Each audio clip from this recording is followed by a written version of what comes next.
It is Wednesday, my dudes. It is Wednesday. I have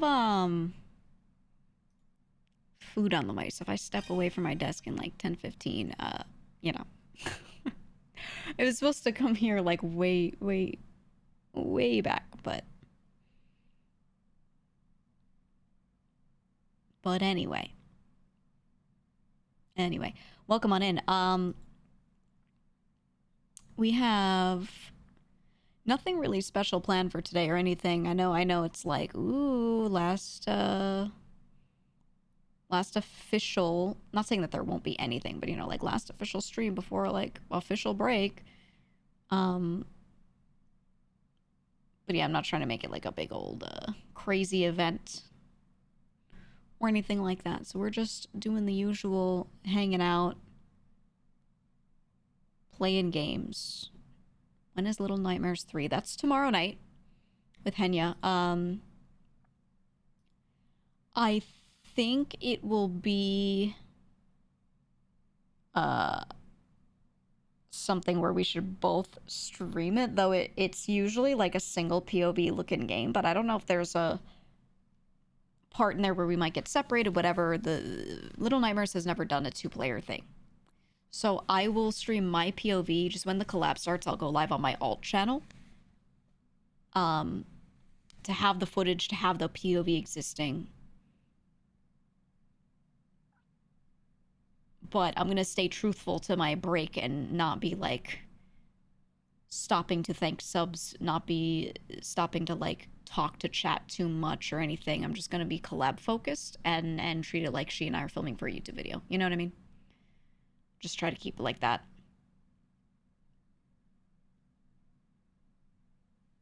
Because part of it too is I feel like when you get into a rhythm where you do something consistently for a long time, it I don't mean this in a bad way. It does something to you, right? Like it permanently changes you or puts you in a certain state. And if you want to back away from it and look at yourself more third person, return to how you are when you're not streaming. That's kind of how I'm thinking of this too, right? Like spend time not streaming and just see if anything changes. If I like keep popping up for the occasional alt POV because of a collab or something, and then I'm like talking to chat the whole time, I'm not doing that then, you know what I mean? Like I'm not actually giving myself that proper full, the full break-in routine if I do return to it. So yeah, for anything where I'm doing my like alt channel stuff to get footage, whatever, I'm gonna try to not be looking at chat. Yeah, Boone, right. I'm trying to like make sure I'm out of the flow state, because I think that's a big part of taking a break, is to be out of the flow state for a prolonged period of time. Think of it like caffeine. When you're a little addicted to caffeine, you have a little dependency, and then you're like, I want to break this. You can't just like have 1 cup every 3 days and be like, oh, I'm going cold turkey. You're not, right? I see it as the same thing. So yeah, so if I do stream my POV of something because I want the footage, I'm gonna try my best to like not be looking at chat, not being like, not even trying to like entertain so much as just like being there, you know. But yeah, so that's the plan. That's the plan. So you might still see me do stuff occasionally. I am still gonna be creating content. I'm gonna be doing a lot of stuff that I need to do. Work-wise, but it's not going to be streaming with a live audience specifically. Like it'll be not that specifically, which I think will be good.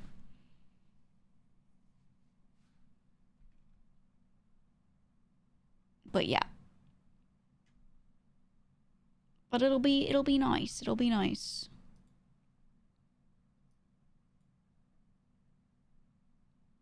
Going cold turkey for some addictions isn't the play. It is for nearly all. I would say there are some that aren't the play if it's like health wise. Like, yeah, I'm gonna go cold turkey on meth. Yeah, you're gonna freak the fuck out. But for like everything else, if it's just habitual and it's not like a literal drug that you're doing, you should cold turkey it. In my opinion. But yeah, I just want to break the flow state for a bit. Because I feel like there are like behaviors that I've got or ways I do things, whatever states I'm in, that I would like to like adjust here and there, but I feel like I can't when I'm in the flow state. You know? Like I feel like it's literally impossible. There's some stuff content-wise that I want to adjust a little bit. It's not even like anything huge or crazy, but some things it's just impossible to like add certain things or change certain things in routine, you know? So I'm gonna like cold turkey it for a bit, and I think that'll be good. Do we know how long? A couple weeks. I don't have a predetermined end date or anything, because a lot of it is gonna have to do with me getting other shit done. I've mentioned it a couple times, but I've got voice work I'm doing. So that's one thing. And there will be more of it later. It's just I need to crunch on like some early stuff. So that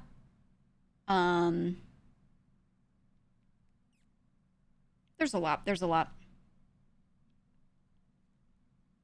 And then there's a lot of stuff around just the house that I have to do, man. There's stuff that's like,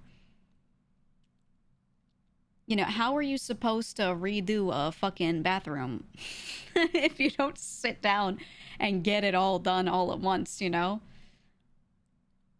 Especially like, I stream in the afternoon. Having a team come in here and like work on it and then being like, oh, you gotta be done exactly by 1:45 p.m. You know, I'm making other people's lives harder. So there's a lot with that that needs to get done, and I want to be able to. This is the other thing. It's just me in here. If I have people coming in to do stuff in the house, whatever, that's a bit concerning because people are able to just go in and out without my supervision if I'm streaming during it.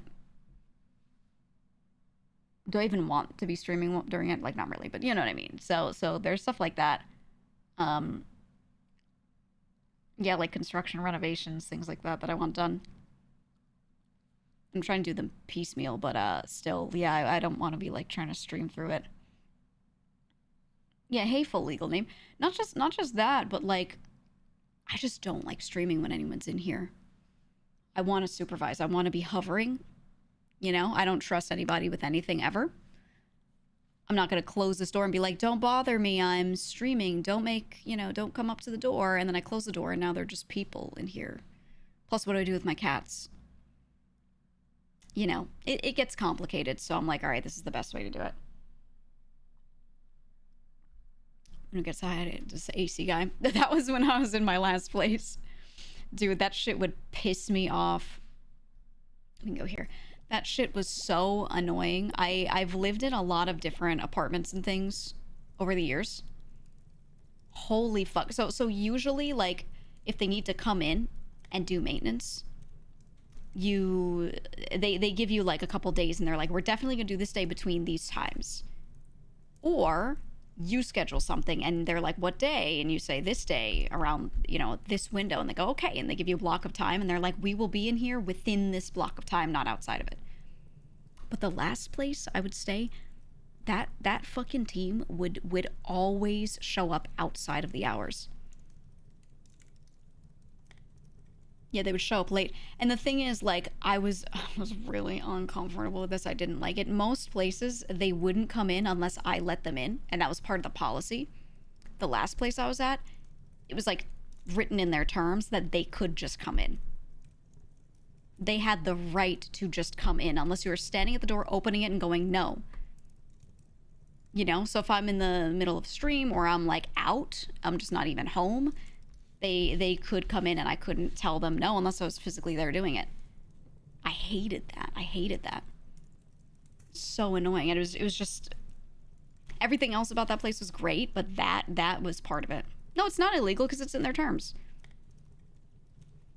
It's in their terms. And they, you know, they were like, yeah, we pretty much always will stay within the times. And then that was just not true. That was just not true. They'd be like, oh yeah, anytime from like 8 a.m. to 12. And I'd be like, that's perfect because I stream at like 2 or 3.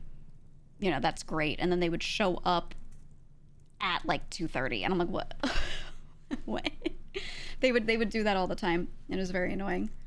So, and then I'd have to just pause and just like mute and step away or something. Or sometimes I would tell them no and they'd be like, okay. But there were a few times I'd be like, I'll just pause because otherwise you're going to keep doing this, you know? Oh, I hated it, man. I hated it so much, so much. So I'm just glad. At least this place I have a lot more agency over, so like no one can do that. Nobody can open my door, which is cool. But man, it was bad. So, but now it does mean that when I have people come in to do things, it has to be like strictly scheduled. I am definitely going to be not streaming during it. I'm going to be like standing around and making sure everything's good and, you know, all that. In Alberta, it's illegal to come into a home without 24 hours notice. No, they would give me notice. They did everything by their terms. Their terms just included, like, if we show up that day and we're a little late, we can still do it. And they just had a key to everyone's place. Like, that's it. It was like, whether you're there or not, we will do it between this time. And that's it. And you choose if you want to be there or not. You know? Yeah, what Cosily said. That was the same mine was. That was the same. Like, if they knocked and nobody opened the door, they would just, like, open the door and be like, hey, we're here, and come in and just do it. You know? Like, change the air filter or, like, fix whatever the fuck. That was just how they would do it. If they come in non-approved hours, it's against their terms. No, but their terms included that. They included that. If their hours were their hours, but things took a long time in other units, and then they would come in late. As long as it was same day, they could do it. As long as it was same day. So they would do it all the time, all the time. Mine was always last. It's so annoying. That shit was awful. Sounds about right for rental. God, I hated it. Yeah. I mean, even when you own in like a building, you still have to deal with some shit, but at least when you own it, they can't really have those types of terms, typically. So, thank God. Thank God. You know? At least this place is properly mine, you know? And I don't have to deal with it. So, it's a lovely thing. But anyway, I mean, it is relieving, though. I'm going to get some stuff done that I've been meaning to get done. There's a lot of work. This place is old, and I'm meaning to, like, really, really fix up a lot of it. And there's a lot of work that needs to get done. So I'm going to do some things bit by bit, you know, etc., etc. So this is one big chunk we'll get done within the next couple weeks, thank God. You had a landlord like that would just come in and not knock and scare the shit out of you? That sounds so bad. So bad. I would go crazy. Have a great time off. Thank We'll miss you while you take you. your much-deserved break. Boris, please don't starve. Here's some bits to tide you over while you're away. I love you. Please don't be gone too long, my sweet Grace O'Angel. You won't forget about me, will you? Of course you won't, Boris. Ha ha, yay, yippee. I'm going to take him on a little vacation. Me and Boris are going to go out, and we're going to go to the farm. I'm going to feed him all sorts of stuff. It's going to be great. He said a lot of millennial gray to add. Oh yeah, I'm painting everything gray. I'm gonna make the floors gray. I'm gonna make the ceilings gray. I'm gonna make the doors gray. Everything. It's all gonna be millennial gray, and you can't stop me. No character whatsoever. It'll be wonderful. I love it. Yeah, with only IKEA furniture. No, I think I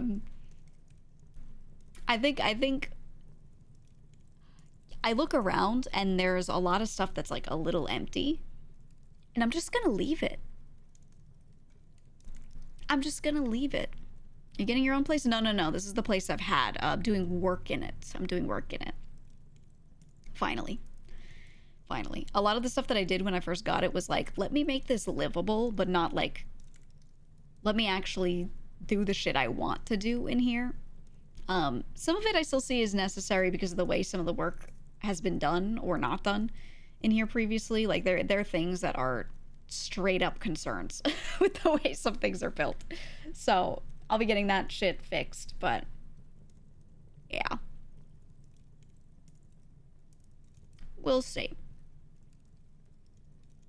Your walls are beige and it's too much color for you. I'm comforted by way less color in the room, personally. Let me interrupt you really quick. Frost Peakman, 30 minutes past. Your pizza is almost done. Wow, thanks. Thanks. Speaking of which, my food is like here in a minute, so I'm gonna go grab it in a sec. I'm gonna grab it in a second. Till your mom comes around and fills the empty spaces. If she tries to do that, I will take anything she puts in here and throw it out the window. Or put it out in the hallway. I can't. I can't. I will not. I will not. I don't want to deal with it. No, thank you. And I know she'll try. The family table. There is a table. There is a table, a whole set of tables and chairs that she's like, oh, I want you to take this. And I'm like, I don't want a dining room. I don't want a dining room. First of all, I don't have a dining room. But second, I don't want to take a space and designate it and be like, this is the dining room, because who's dining here? I have a spot where I eat. That's my eating spot. Why do I need a second one? I hate it. I hate it. I hate it. No, thank you. So there's like a space that could be a nice designated little dining spot, and it is just more space for my cats to hang out. That is all. And I'm leaving it like that. I'm leaving it. Okay? Said, hello, is it normal that the logo on the t-shirt looks very similar to the logo of the Rubik's Cube brand again? I think this person is not old, and it makes me sad. And then someone else said it's a reference to GameCube. It's not. I think you also are not old. Either that or you're trolling. If so, nice. Nice one. Nice one. Cats are already making good use of the space. I have just this little mat thrown down on the floor there, and they just run around and play on it, and that's it. That's it. It's a spot for them to run. I wanted them to be able to, like, just sprint. Just sprint and not have furniture in the way. I want them to do, like, big circles, you know, and not run into some object. And that is exactly what I've achieved by not having too much shit in here. So, you know, I'm gonna keep it. I'm gonna keep it like that. I swear I knew that.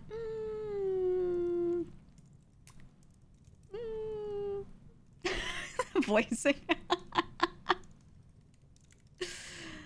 Oh, show 'em, Blazing, show 'em. Show 'em the goods. Also, it's time for my food. Hold on, I will be right back. While I'm doing that, can you all drop in the chat what games are coming out within the next few weeks that you are excited for? Because I'm going to be looking for stuff to play. So I want to know. Okay. Give me 1 sec. I'll be right back.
Okay. Thank you for waiting. Sorry, I needed 1 sec. Woo! Onimusha. Yeah, it's not for a bit, though. I'm excited about the new Pokemon. I know some people are like, ew, it's in a city. Please give me a different setting. Please. You know, like, I'm quite interested in that being in not the same setting that every single game is in, you know? Like, yay. So, I'm happy about that.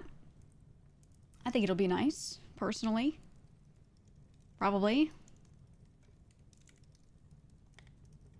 Battlefield 6 and Arc Raiders. Did you guys play like the beta for Arc Raiders or anything? Did any of you get to play it yet? It is so fun. I can't even describe. I don't even understand why. It is so fun, that game. Holy shit. I really like that game. So I cannot wait. I cannot wait for Arc Raiders, personally. Let's see. Nightmares 3? Yeah, we're playing that tomorrow with Henya. Plants vs. Zombies. I was never into Plants vs. Zombies. The remake of The End of the Greatest RPG of All Time? I've had that one on the list, yeah. For sure. Dispatch. Oh, I really wanted to play Dispatch. Yeah, when is that? Hold on. Dispatch release date. Ghost of Yote. I think I might play it, yeah. October 22nd. We'll probably be able to play it then. Tactics. Yeah, I wanna play Tactics. I wanna play a lot of things. Ender, I don't really care about it. I'll say something because I feel like it's the topic of the day. I'll mention it quickly and then not again. Yeah, there was a Google Docy part 2 with the drama, whatever. I genuinely don't care at all. I do not care. And I'm not saying, like, I don't care about either side. I don't care about any side of it. I don't give a fuck. I'm not reading it. My name was even in there. Someone let me know. It was just, like, mentioned offhand, and it wasn't even anything bad. It was just, you know, my project having gotten dropped, which I've talked about previously. Okay. I got shit fixed. I don't care. The artist has done work for me since. We're cool. We're fine. You know, like, that's all old shit. Don't give a fuck. I think the more attention you give to things like this, the more it shines spotlights on all people entangled in things. And at this point, we, like, do and don't know who's quote-unquote bad. And it's not black and white like that either. But we don't know, like, who's actually bad or blah, blah, blah, whatever. And I don't think it's worth figuring out because for me, I'm not trying to be anyone's best friend. Okay? I have close friends. I have people that are close to me. I'm not trying to go out of my way to be anyone's best friend. Alright? Maybe I'll collab with people, whatever. Hey Overlord GG, hope Hey. you have an amazing and restful break. Thank you, Can you thank you. dance Matara 10 spin? But for me, like, I might collab with people. If I have a good time collabing with them, then that is the extent of how much I care. You know what I mean? Like, and the thing is, if someone is, like, bad, really bad, black and white, definitely 100% bad, okay. Or if maybe they're good, but I just don't like interacting with them, okay. But this is all preference. I really don't care, you know? And I think, you know, everyone fucks up, so there will be a lot of fingers pointed in a lot of directions, whatever. I don't give a shit. I'm here to, like, make content, and that's all. Like, that is the extent of my concern. You know, if anyone in a situation is a personal friend of mine, I will talk to them on the back end. That's it, right? Like, that's it. So, outside of that, I don't think you guys should concern yourselves with it much either. Watch whoever you want to watch. If someone made a big old mistake, if someone was actually terrible, but you're entertained by them and you want to watch them, I don't care. I'm not going to villainize you. I'm just going to be like, okay, that's your choice. If you see someone's behavior and you're like, this makes me want to watch not them, okay, that's your choice. I really don't care. You know, like, none of this has to do with me. You know what I mean? So, them's my thoughts on it. Okay? The TLDR is, what do you think about it? I don't think about it, right? You know? So if it's something that has to do with me, I'll talk about it a bunch, right? We just had a whole bunch of that this summer. Why'd I talk about it? Because it has to do with me. Right? Everything else, whatever. Not my problem, you know? So, you know. You all shouldn't really concern yourselves with any of it either. And you're never gonna know these people personally. So whether or not they're like, you know, oh, this person actually was bad, or this thing actually happened, whatever. Does that affect you as a viewer? Aren't you just there to watch streams? Like, why do you care? I understand when someone's bad to a certain extent, you might care. But when it's just like, oh, they can be mean to people sometimes. Whether that's true or not, does it affect you? No. It doesn't. And if you think it does, you are in too deep, right? You're in way too deep. So, just ignore it, dude. That's my thought. You know? Hey, Malefic Scholar, no one fucking cares. I say this with love, you know? You're like, does it have to do with this? It doesn't matter.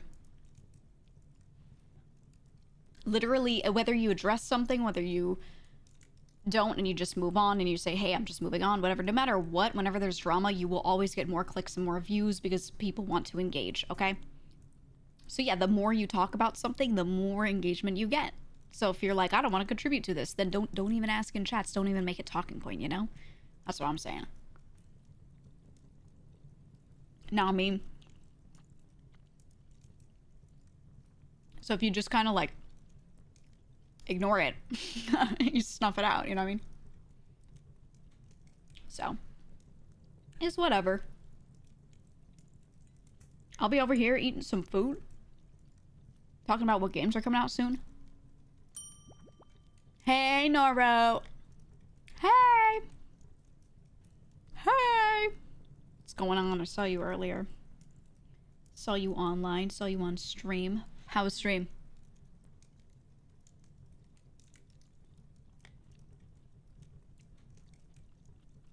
Now, I was asking what games are coming out because I'm going on break. I don't want to play shit in the meantime. Like, I'm going to do a lot of work.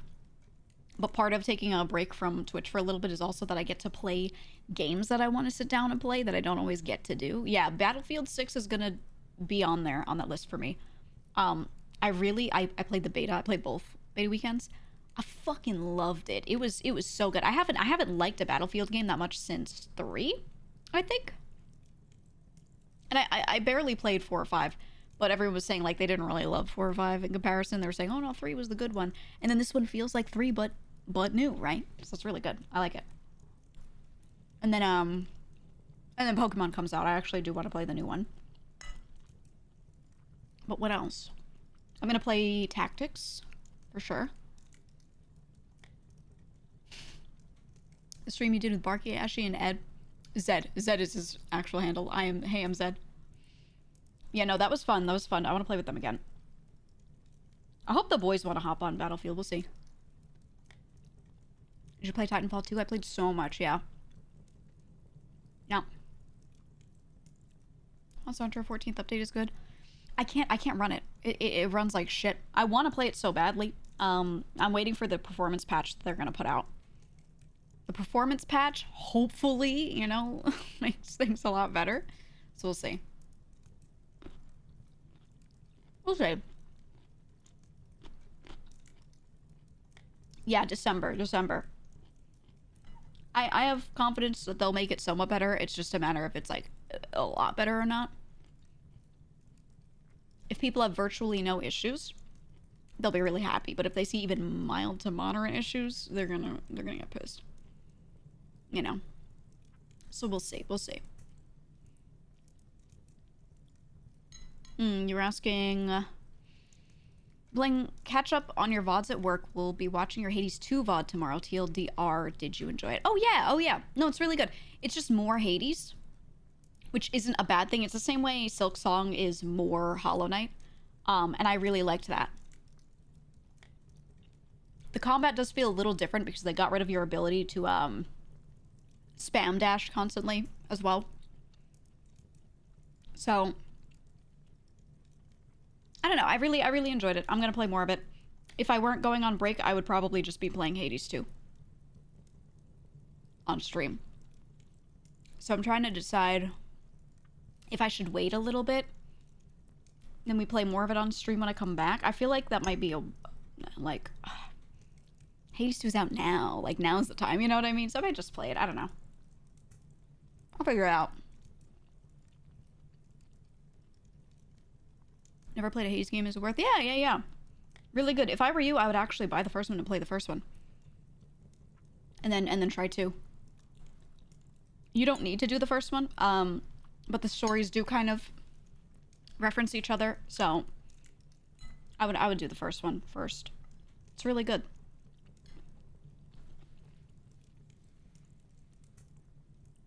You didn't play the first one? Sorry, from the second is fun. Yeah, you don't have to. You don't have to. They kind of catch you up really quickly, and you don't have to have played the first to get what's going on. But and I haven't gotten too far in, so I'm not sure. But I would say you probably do want to play the first, or at least know some of what's going on.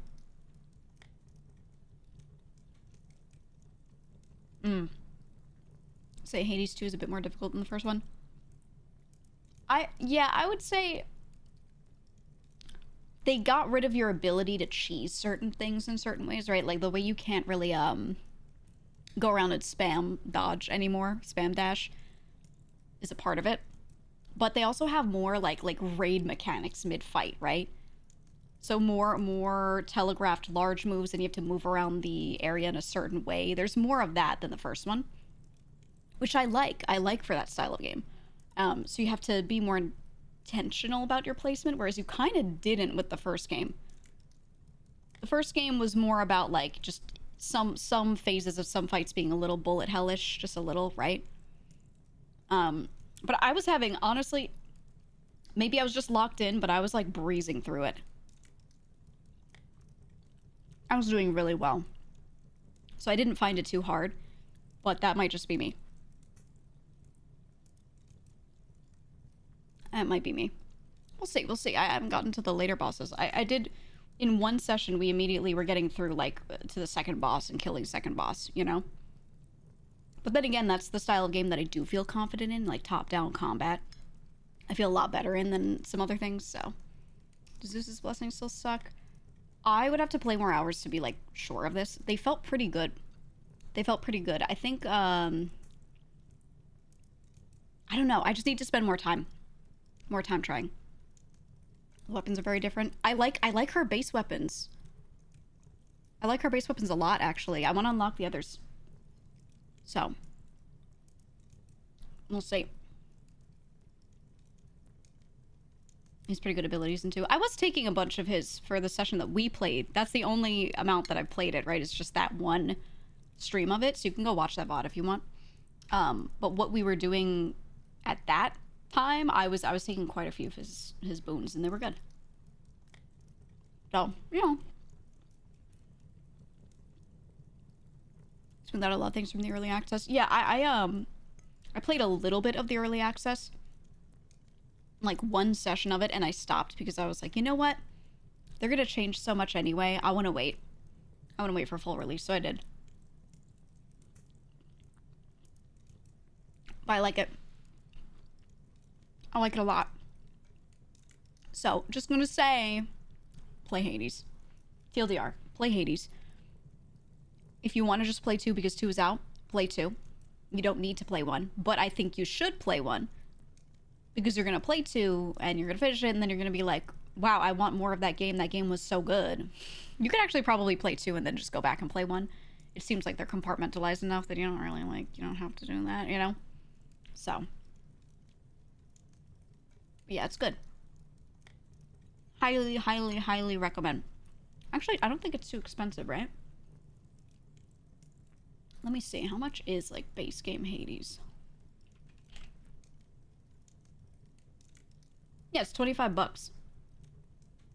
Dude, you could buy a $70 game from a AAA studio that's half made and runs like shit, or you could buy Hades 1 and 2 for fewer dollars and then play them both and have a great time. And then if you are, you know, giga-brained, you'll go buy Bastion and Transistor and Pyre and play all of them because all of their games are good.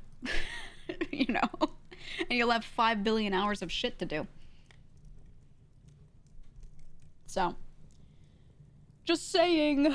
Just saying. I love Bastion. I love Bastion. When it first came out, I remember playing it.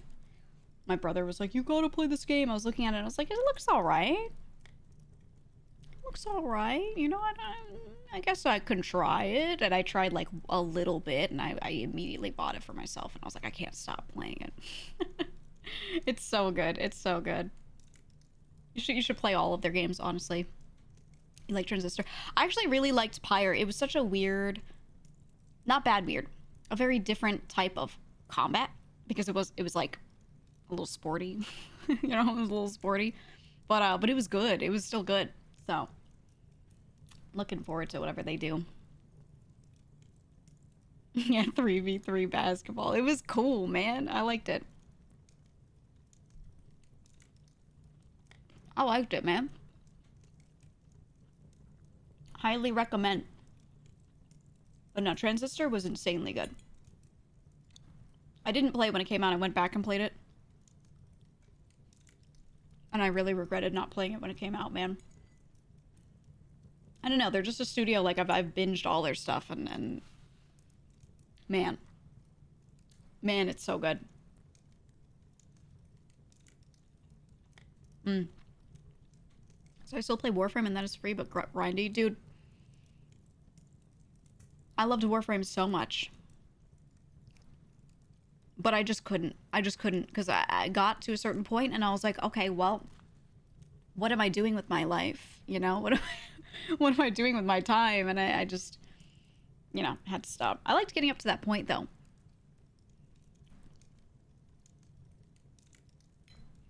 Was it very grindy? Absolutely. Absolutely. For sure. That was you with 14. I found 14 wasn't too, well, maybe if you're doing like the crafting and gathering classes, yes. I found 14 wasn't really grindy. 14 was just long. It was just long, but at least there was so much story quest and everything to do. And all the side quests, a lot of them were still like well written and interesting that you don't have to skip through everything. So it didn't feel too grindy, but it takes a long time to get through it. It sure does.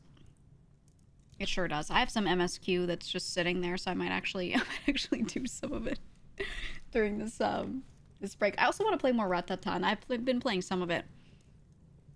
I want to play more Ratatan. And what game was it? Fuck. What was the game that was in like the DNF universe that we played? It was a sponsorship. Why can't I remember the name? That game was really fun and I actually want to play more of it. What was it? No, it wasn't Kazan. Or maybe it wasn't in the DNF universe. Maybe it just reminded me of it. Which game was it? It was more recent. Kazan was really good, by the way, though. Towerborn. Thank you. Thank you. Towerborn was good. Towerborn was good. I think it might not be for everybody with the amount of time you gotta put in to just, like, get good shit over time. I don't know. I enjoyed it. I think it wasn't in the universe, right? It was just similar. But I want to play the fuck out of that game. So I might grab some of my friends and be like, hey guys, we're going on a 48-hour bender and we're gonna play nothing but Towerborn. But I liked that game. I want to play more of it. I definitely do. So we'll see. We'll see.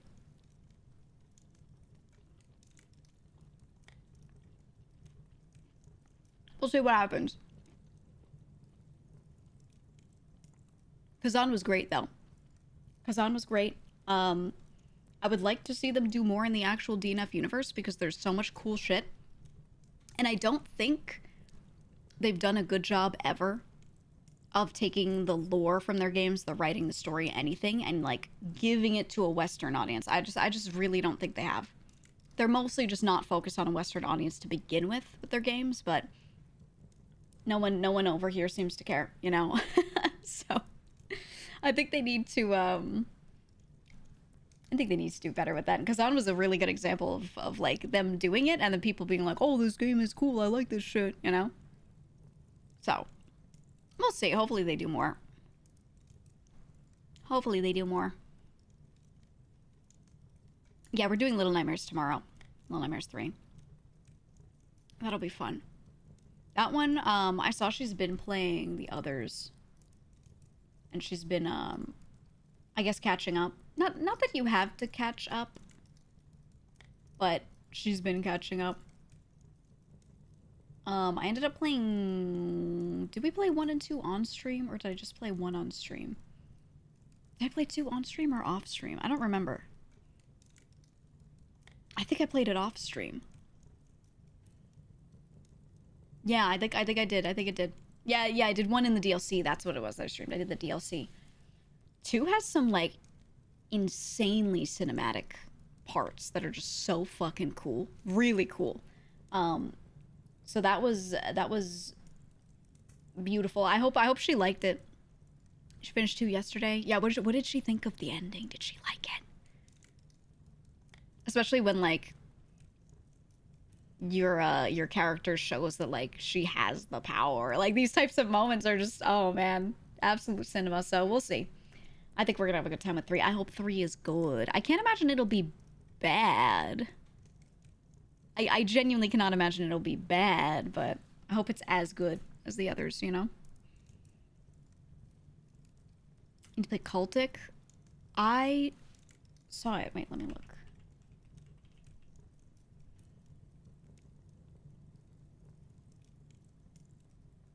Oh, yeah. I've played this before. Never on stream.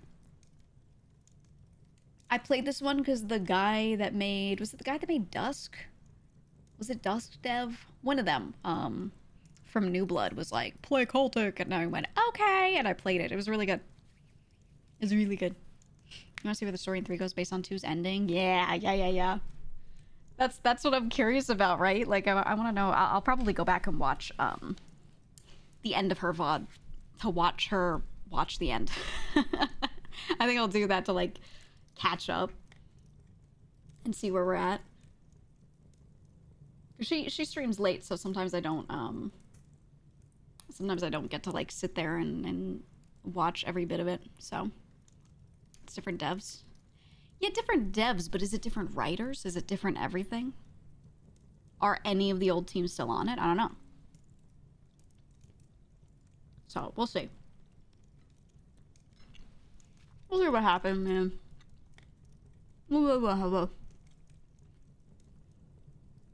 I think it'll be, at the baseline, pretty good.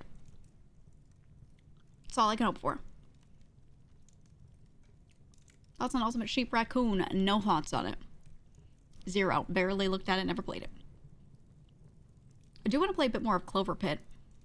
I played like 1 more round last night, just 1 more round, and got dicked over instantly. And then I was like, okay, I'll come back. I'll come back to it. That game is fun. It's super RNG heavy, like very for the early game. You can't really guarantee that a run will at least go okay, so that makes you waste a lot of runs, but that's fine. That's fine. Yeah, that was me just pulling the the lever over and over. About 3 straight weeks of ARAMs. Honestly, the old me would have done it. The old me would have opened 14 on the side and played ARAM's middle monitor and been like crafter grinding on the left monitor and then doing work on the right. That's old me, okay? I'm better now. I'm better now. I'm so much better. No, I'm not better. I mean, before that, it was what? Eve open on the side. And fucking, I don't even know what middle monitor. Everyone's gonna have augments now. Seems cool. I know. I want to play them. Oh, you know what? Old me would have been like Hearthstone middle monitor. 2016 me would have been Overwatch middle monitor, dude. Always with something else on the side. Always. Nagi gambling, IPN gambling. I want to hop on the server. That's something else I'll be able to do, like, with getting work done. Hopefully I'll have hours to throw into SCRP a little bit. Because I think they're keeping it up for a while longer. I know, was it Vienna got to be the champion or something? I gotta see. Maybe they're shutting it down. Who knows? But if they're not shutting it down, I'm gonna hop on and gamble. I might hop on. Yeah, it's like about to end, right? So I might hop on just to RP. And I think I'm gonna hop on and be like, hey guys, and literally play like Bug Girl. Get like 4 bug Pokemon that are level 10 and be like, do you want to battle with everyone I see? I'm gonna hop on literally just RP and not even to like play Cobblemon. Because we just went through a Cobblemon arc, you know? Abe is eventually gonna do more Cobblemon too, so I'm like, you know.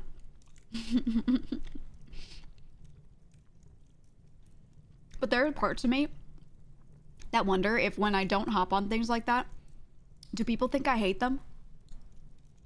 You think anyone thinks that? Like if I was just on a Cobblemon server with a bunch of normal flesh streamers and a couple of VTubers, and then SCRP happens and I don't jump on it, do you think VTubers on it are like, she hates us? That's like one of those 3 a.m. thoughts I get sometimes where I'm like, what if they take it like that when literally I'm just like, oh, guys, I just played 50 hours of this, you know? I always think about stuff like that. I'm like, my God. Do you enjoy your time off and remember Undead will miss you the most faction redeems chat. Right.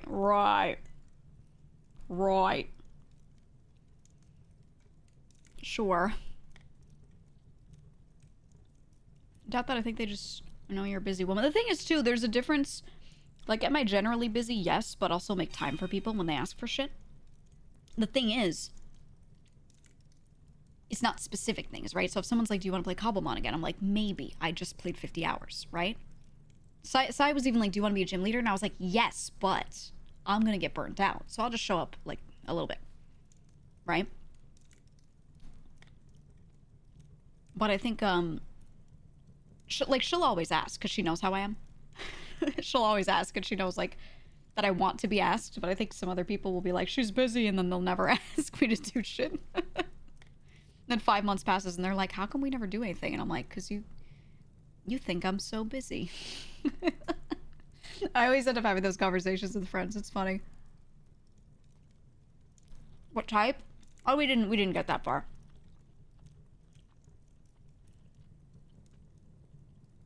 I wasn't slated to be any... Well, unless she had it in her mind, but as far as I knew, I wasn't slated to be any particular type gym leader. It was just like, hey, I want you as a gym leader. Would you like to do it? You know? I don't know, though. I was looking at who's in what gym, and I was like, dude, I should have been in the fighting gym. Looking at all the normies in there. That's how it should be. I'll be the bridge between the normal terrified people and the anime people.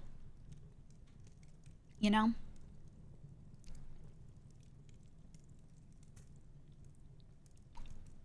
Vegan stripping. Sam a normie.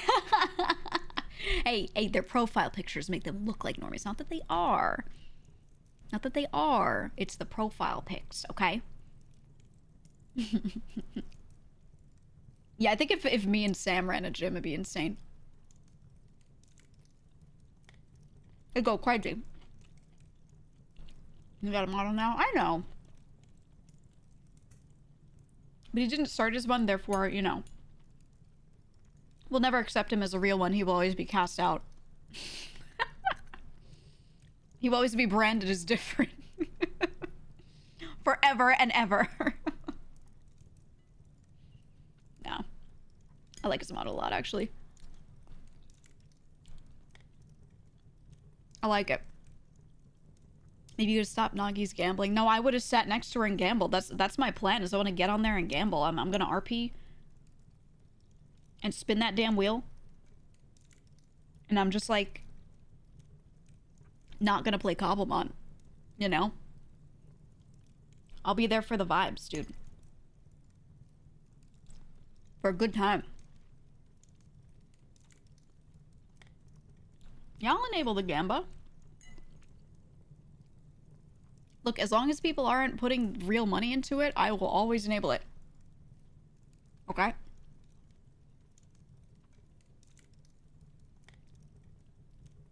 Gambling Sphere will have its own Elite Four. I gotta hop on there, and I gotta... Is there a Gamba leaderboard? Do they have that? Do they have a leaderboard of, like, who's made the most? Because I will sit there and just click, click, click, click. I will do it. And if there isn't one, I'll make one.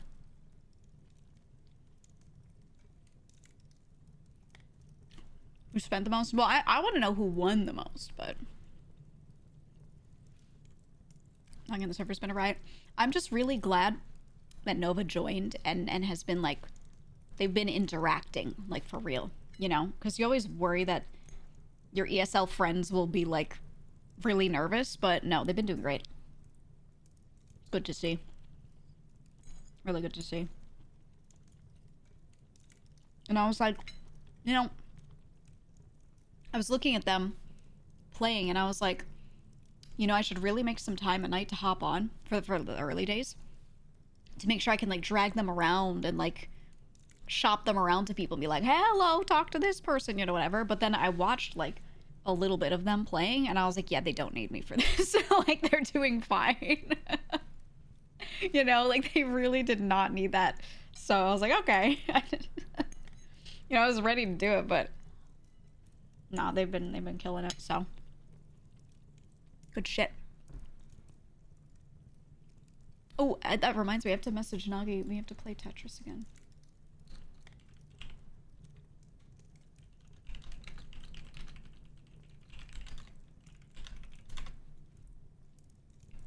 I want to play Tetris. I know if it's gonna be all right. Yeah, man. For sure, for sure. They'll be fine. I think Peke gets the shyest. Like, she'll make jokes, but she has a hard time sometimes trying to communicate normally, right? So, like, she'll come in with a joke or something and she'll make a funny noise, but you can tell she gets a little nervous, like, trying to actually make a normal sentence and say a normal thing to somebody, you know? Something without comedy. But I think she's doing great at the former, so she could do it just fine.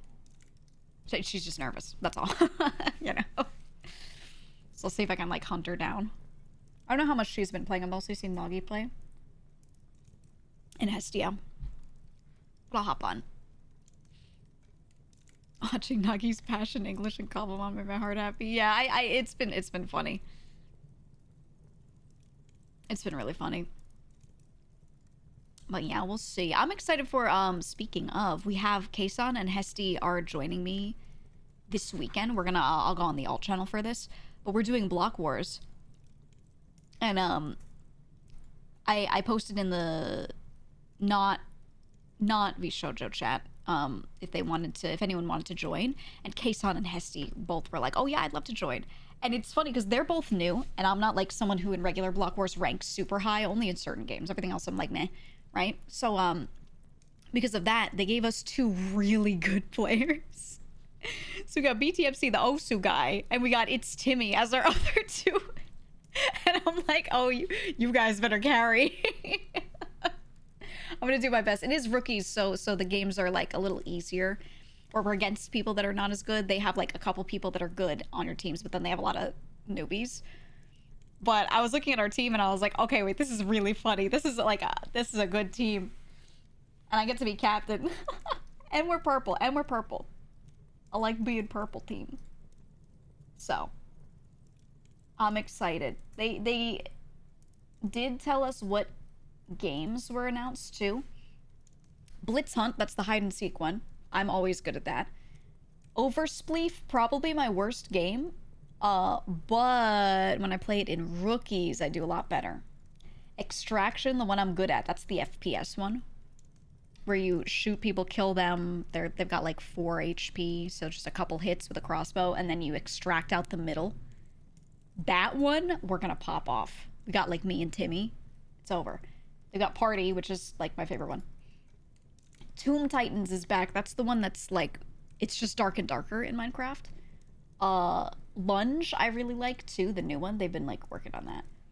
Then we have Race, which is just race, a little bit of parkour, mostly just normal movement. I'm meh. I could be good, I could be bad at Race, it depends. And then the last one is Order Up. I'm so concerned about Order Up. I'm gonna have to be delivering, or I'm gonna have to be like item crafting. I hate being a crafter during Order Up, but I will do it if I have to. I will. That's the only one where I'm like, ooh. But we'll see. But yeah, so we're the Purple Phantoms. It's our team. I think we could be good. I think we could be good. They have here, let me get the graphic with all the teams on it. Is May in this one? I don't know if May signed up for this one because it's, yeah, no, she's not, because it's rookies. Here. That fucking Joe Bart on green. We gotta take him out. I told them that Team Thunder wasn't going to win at all, so they put me in Team Thunder. Oh yeah, I saw that you're like the sub-in for Yellow Thunders. I think Aqua could do okay. They don't have, they're like all middling or kind of good-ish. They don't have a lot of like super good players. Blue has Wolfie, and Wolfie's gonna be really good. Joe Bart always does well. For pink, Sleepy always does well. For red, Boost for orange, Boger. I think our team, like Hesty and Kason, might actually just shit the bed. For real. But then we got me, who's really familiar with the game, so I know strat at least, and then we got 2 crack players. I think we could do pretty good. Our team is very like both ends of the spectrum, whereas other teams are more like a lot of people in the middle, you know? Green's good with Joe, Puffer, and Pezzy. Yeah, I think Green could be solid. Anthos also, he doesn't always like rank super high in these games, but he understands them so well because he's on staff for it, you know? So we'll see. We'll see what goes on there, but I think Orange having SK could be good too. SK does pretty well. Not in every game, but anything FPS related. SK is just solid. So we'll see, but I'm gonna try my best. I think a lot of this is contingent on something very simple. If I can get my 2 new players, Kason and Hestia, to watch the video of the game explanations and understand them before going in, nice. I think we win. If they don't do that, we're fucked, you know? We're fucked. Because I know a lot of people show up and they just skim. They don't really watch it, you know? So I'm going to send it to them and be like, guys, this is your homework. You have to do it. I'm going to write Hesty a little guide too, and I'm going to be like, okay, hold control to run. Here's how you crouch jump. Like just the very most basic things. Press F5 when you're on a boat and you're doing ice boat races. Press F5 to make it easier. You know? Some of this stuff is not innate, so we'll see. I'll try my best. But yeah, Hesty like is not someone who's played a fuck ton of Minecraft, from what I understand. So basic mechanics, I'll just have to give her, you know, a couple pointers. But she's not dumb, you know, like she'll try. So we'll be fine. we'll be fine. And then me and Timmy are gonna put it down in extraction. We're gonna go mid, kill everybody, and win. So, I actually want to find Minecraft servers where you can just go in and play lots of mini games. They have stuff like MCC Island and all those things. And I just want to go in and basically play extraction all day. You know, I want to just do that. So I need to ask my Minecraft friends and be like, hey, can I get those IPs? Because I want to grab people for actually, let me message May about it. I want to grab people and do collabs where we just like hit those up instead of going on like the 50th Minecraft server all the time. Maybe we just open Minecraft and hit up servers and maps and shit. Let me message May.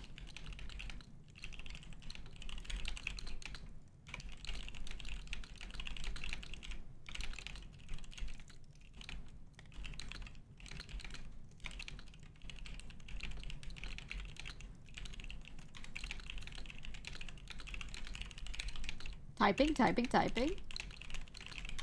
Okay. Yeah, because I think May would find that super fun. And I see Natara playing on the Cobblemon server. Yeah, for sure. At least you don't have Michi. I think Michi would like Block Wars. It's just hard. Big props to Hesti and Kason, but it's going to be at 2 p.m. Eastern. That's, you know, like 2 a.m. their time. Good on them for being willing to be up at that time. It's gonna be tough. It's gonna be tough. But you know what? They signed up. And I said, hey, here's the date and time, and gave them the timestamp that shows your local, you know. And they were like, yeah, let's do it. I was like, all right. Okay. Whatever you guys say, whatever you say. So when they're live for it, I'll link them for you guys.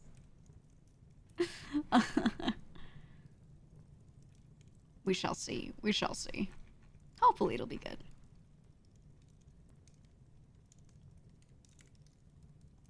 Nothing if you Red Bulls won't fix. Honestly, days where I stream, even though I'm tired, I might have some caffeine to get through it. I don't feel any better. I don't fall asleep on stream, but I like forget what I'm saying mid-sentence all the time. The caffeine keeps you from falling asleep, but it does not make up for your inability to like do shit. You know, you're still like a fucked up baby, you know, like just kind of bumbling around, forgetting words, and it's so apparent on stream because you're talking. So you start stumbling over your words, saying the wrong thing constantly, like on the alt stream the other day.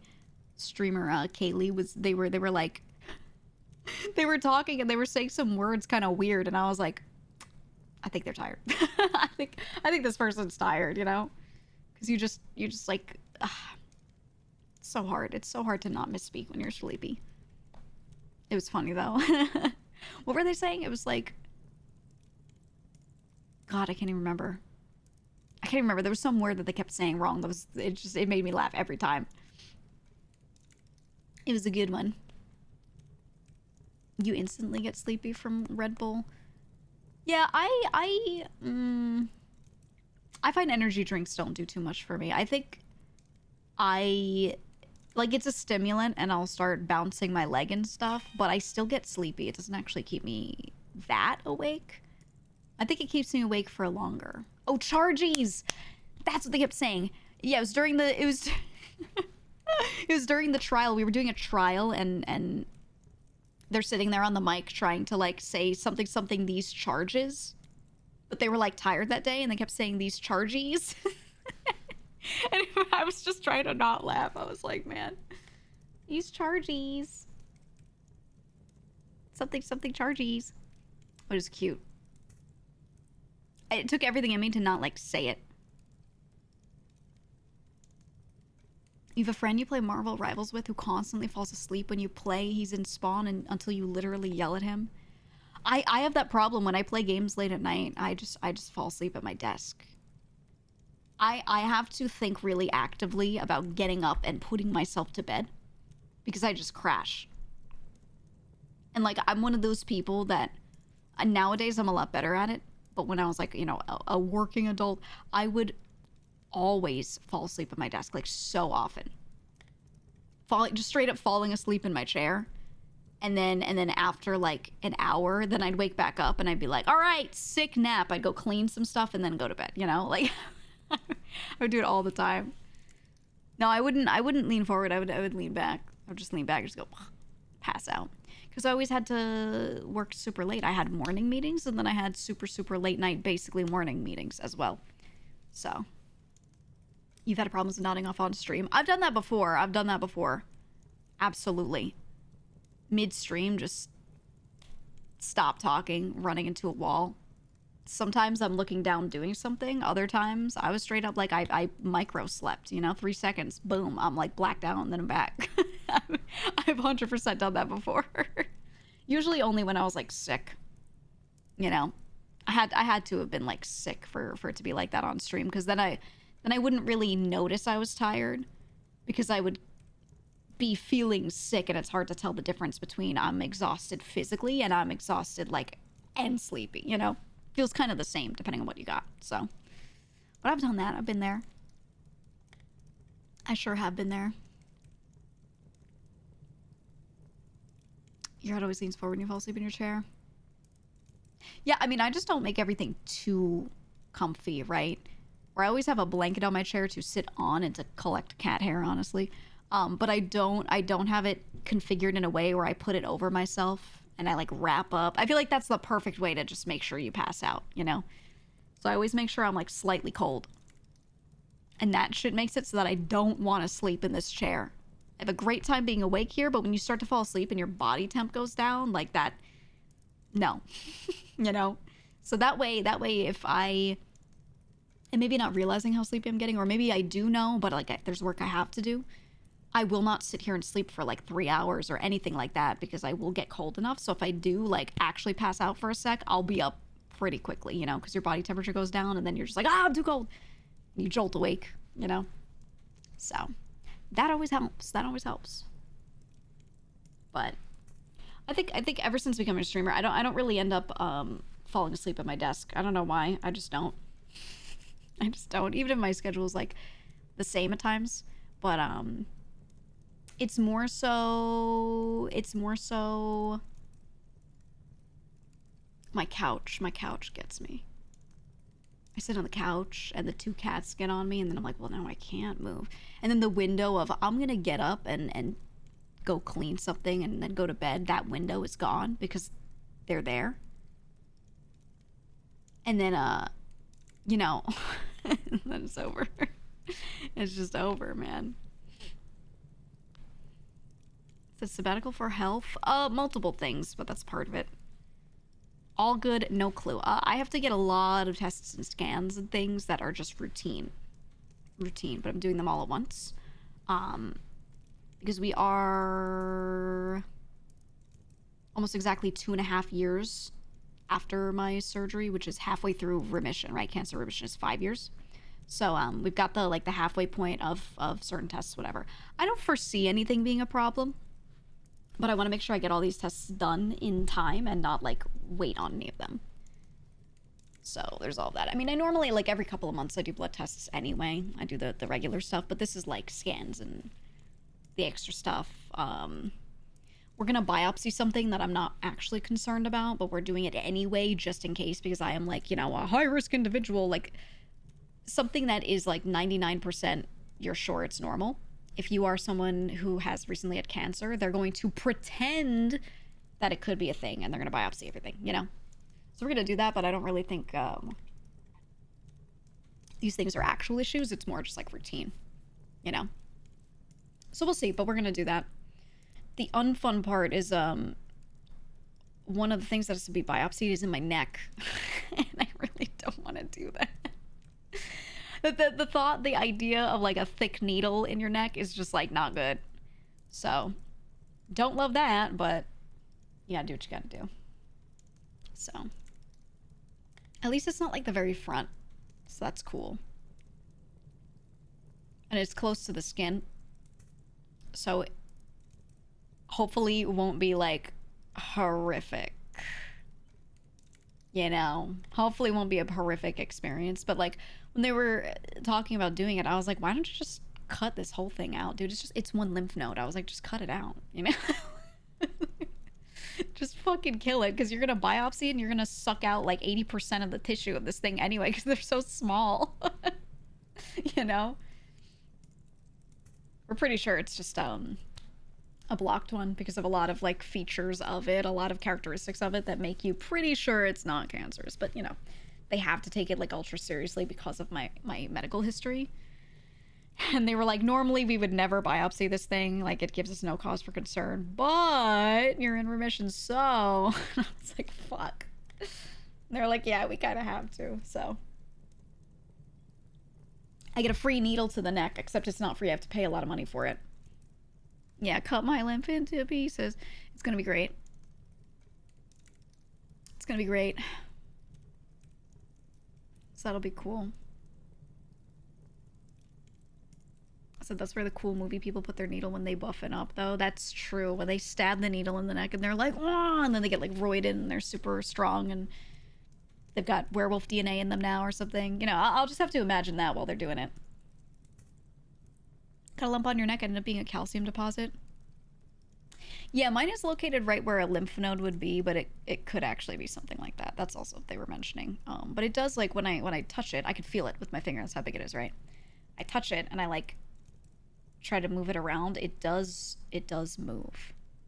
And one of the big characteristics of one of those things being cancer is when they don't move, they're kind of like adhered to everything around them, right? Because that's what cancer does. It grows and it tends to stick to stuff. And this one does not. So, you know, we're very, like, we're really, for a few reasons, but that being one of them, we're very not concerned. But whatever. Whatever. We'll see. I hope I do get the super serum, though. Like, I need it for this bitch of an earth, okay? I'm tired and I want the super serum. So, hopefully soon. It'd be nice. Probably a block. Yeah, most likely. It's like right where a lymph node is, so we know it's in a lymph node for sure. And it has no characteristics of anything other than it's a size that it shouldn't be. But it's not even like actively growing a lot. It hasn't really changed much in size either, so we're pretty sure it's just like kind of blocked. I don't know. Maybe I get to go get weird neck massages or something. I don't know. If they find something, do you get to keep it? No, anything like if it is cancerous or it's a tumor that they take out and then they want to test or whatever, they're going to do the same thing that they did to my last tumor. They're going to cube it and they're going to take each cube and smear a sample of that on a slide and then look at it and make sure that every little cube they don't see any cancer cells, which means you just you might as well take any tumors you have and put them in a blender. Like, you're never going to get to keep them when they have to test it like that, you know? If they biopsy beforehand and they're, like, sure that it's not cancerous, then they might let you keep some stuff, but usually, no. Which is, you know, a shame. It's a shame. I would have liked to keep it, but they don't like that. Thank you for the 30 Kenners. Thank you. Thank you, appreciate it. It helps. I you know, I was like doing finance stuff for last month and going over, you know, more things. And I was like, wow, I spend several $1,000s on legal every month. It's rough, dude. It's rough. Now, obviously some months more than others, but depending on what needs to be done, you know. He said, oh wait, it helps. It sure does. It sure does. But yeah, so I got that to deal with, so. Yeah, I love it.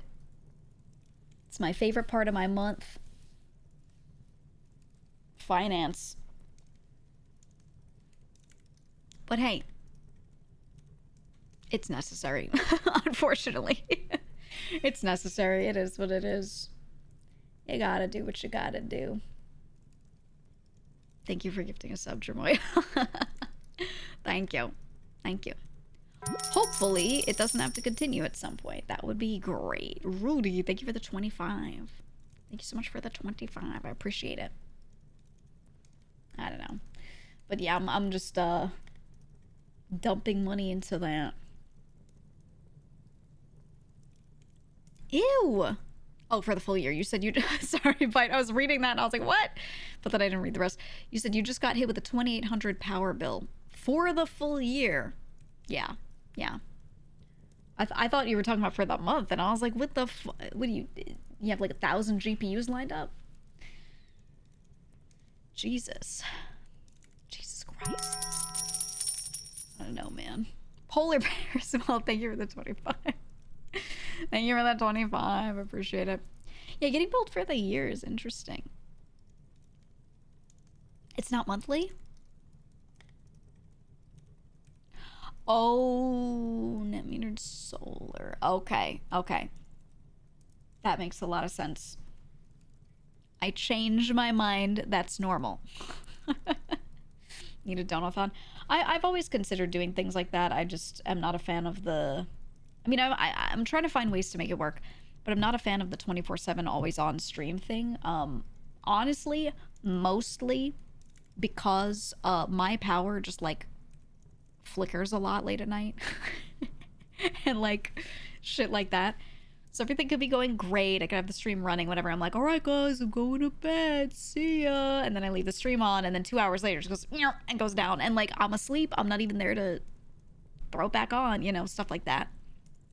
So it's a little bit of a concern of mine. So I'm looking into some services that might be able to help maybe. Dantaroth, Jesus Christ. Thank you for the $200. My God. I will send it to my lawyer. Thank you. Thank you so much. It's insane. I appreciate it. Nucky, what are you trying to do? Oh, you're trying to jump up like that? That's scary.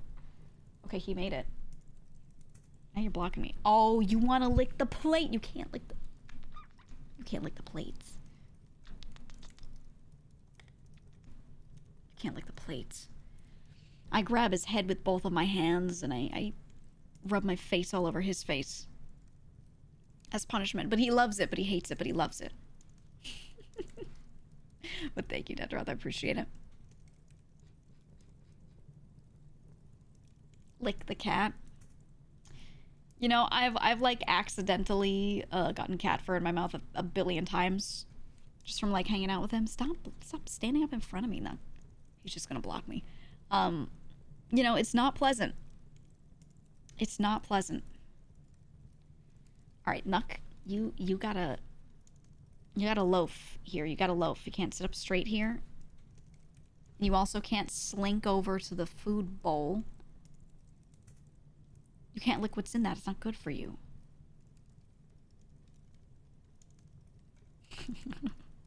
He's so paranoid. He knows he's doing something bad that Wolfie, like, was at the door, took a step, and he heard his foot tap the floor, and like he whipped and was like,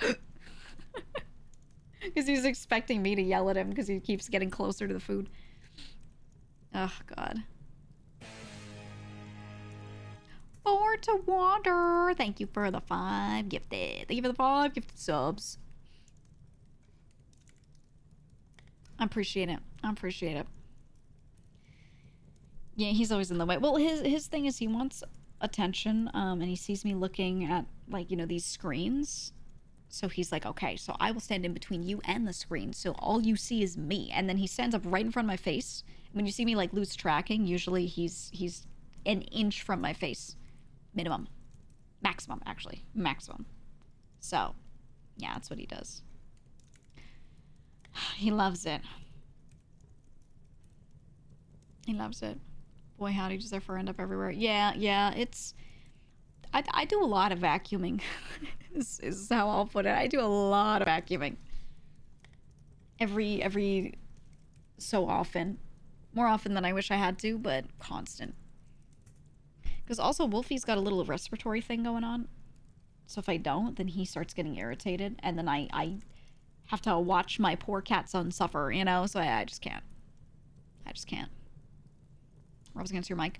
Yeah, my the little foam cover for my mic is filled with cat hair.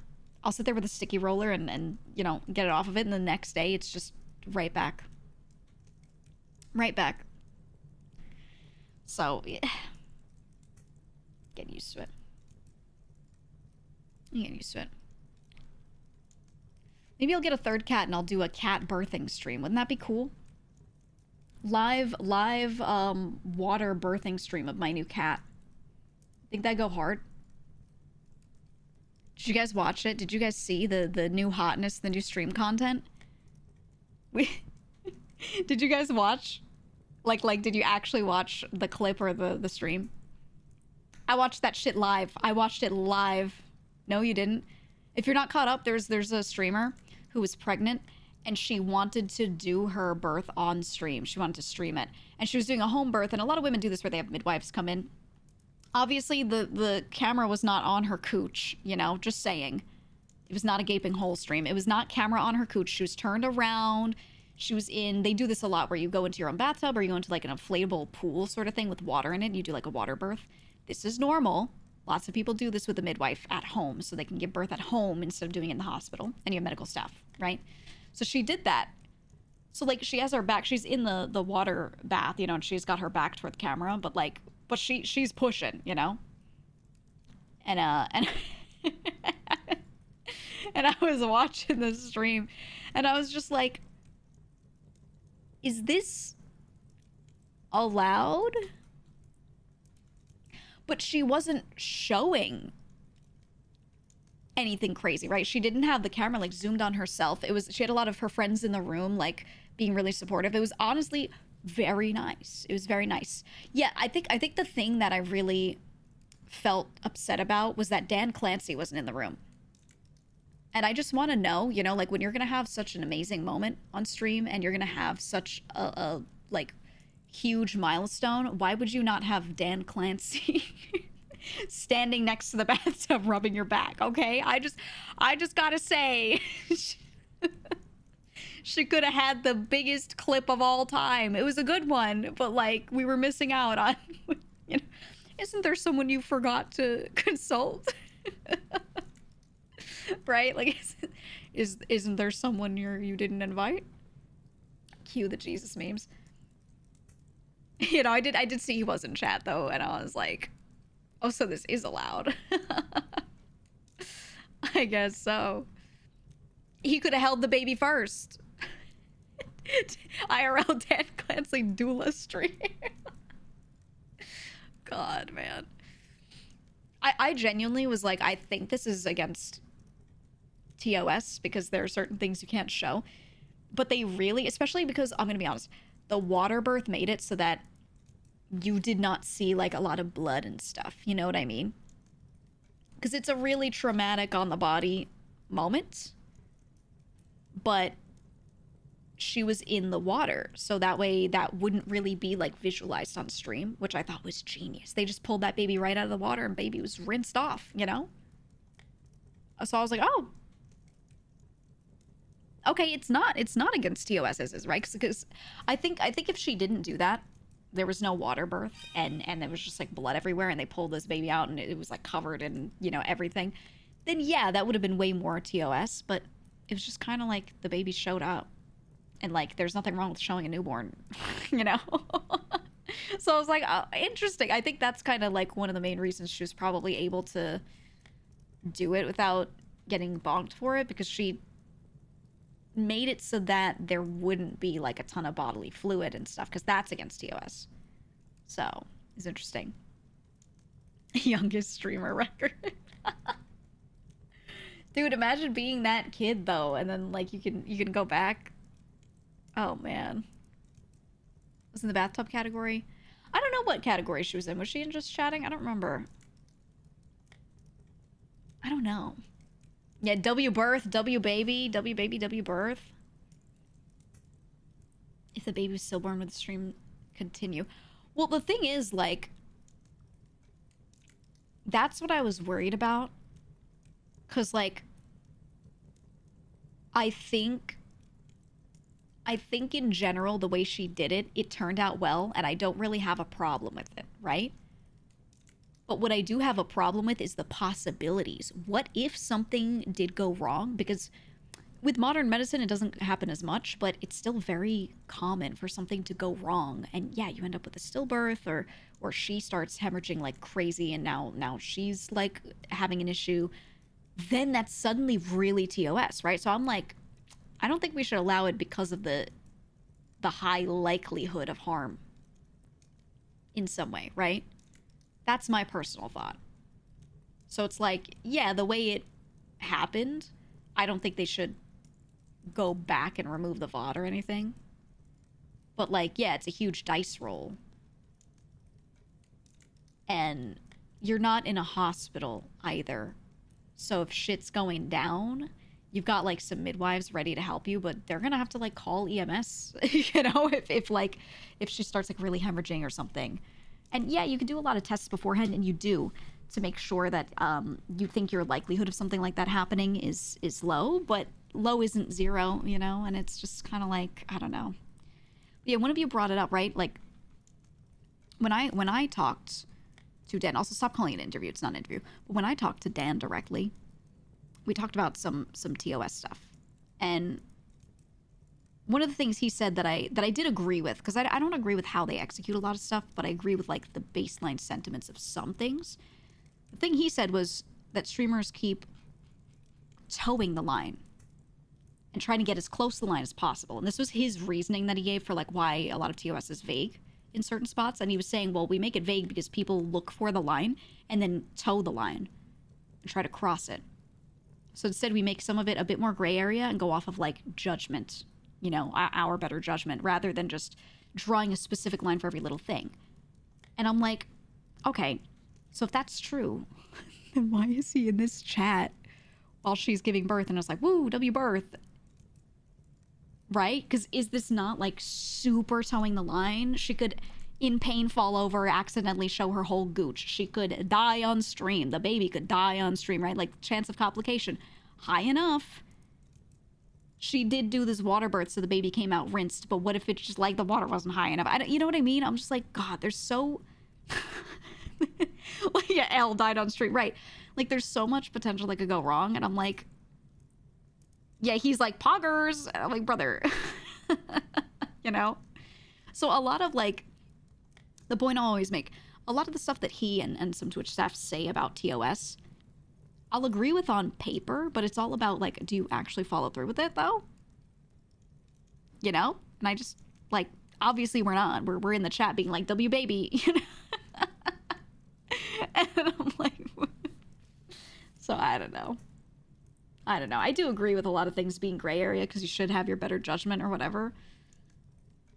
I think this is one of those scenarios where if I were staff, I would have been like, hey, we're gambling with whether or not this is like you're viewing a beautiful birth or you're viewing the most horrific moment of someone's life where their child dies during birth or the mother dies during birth. You know what I mean?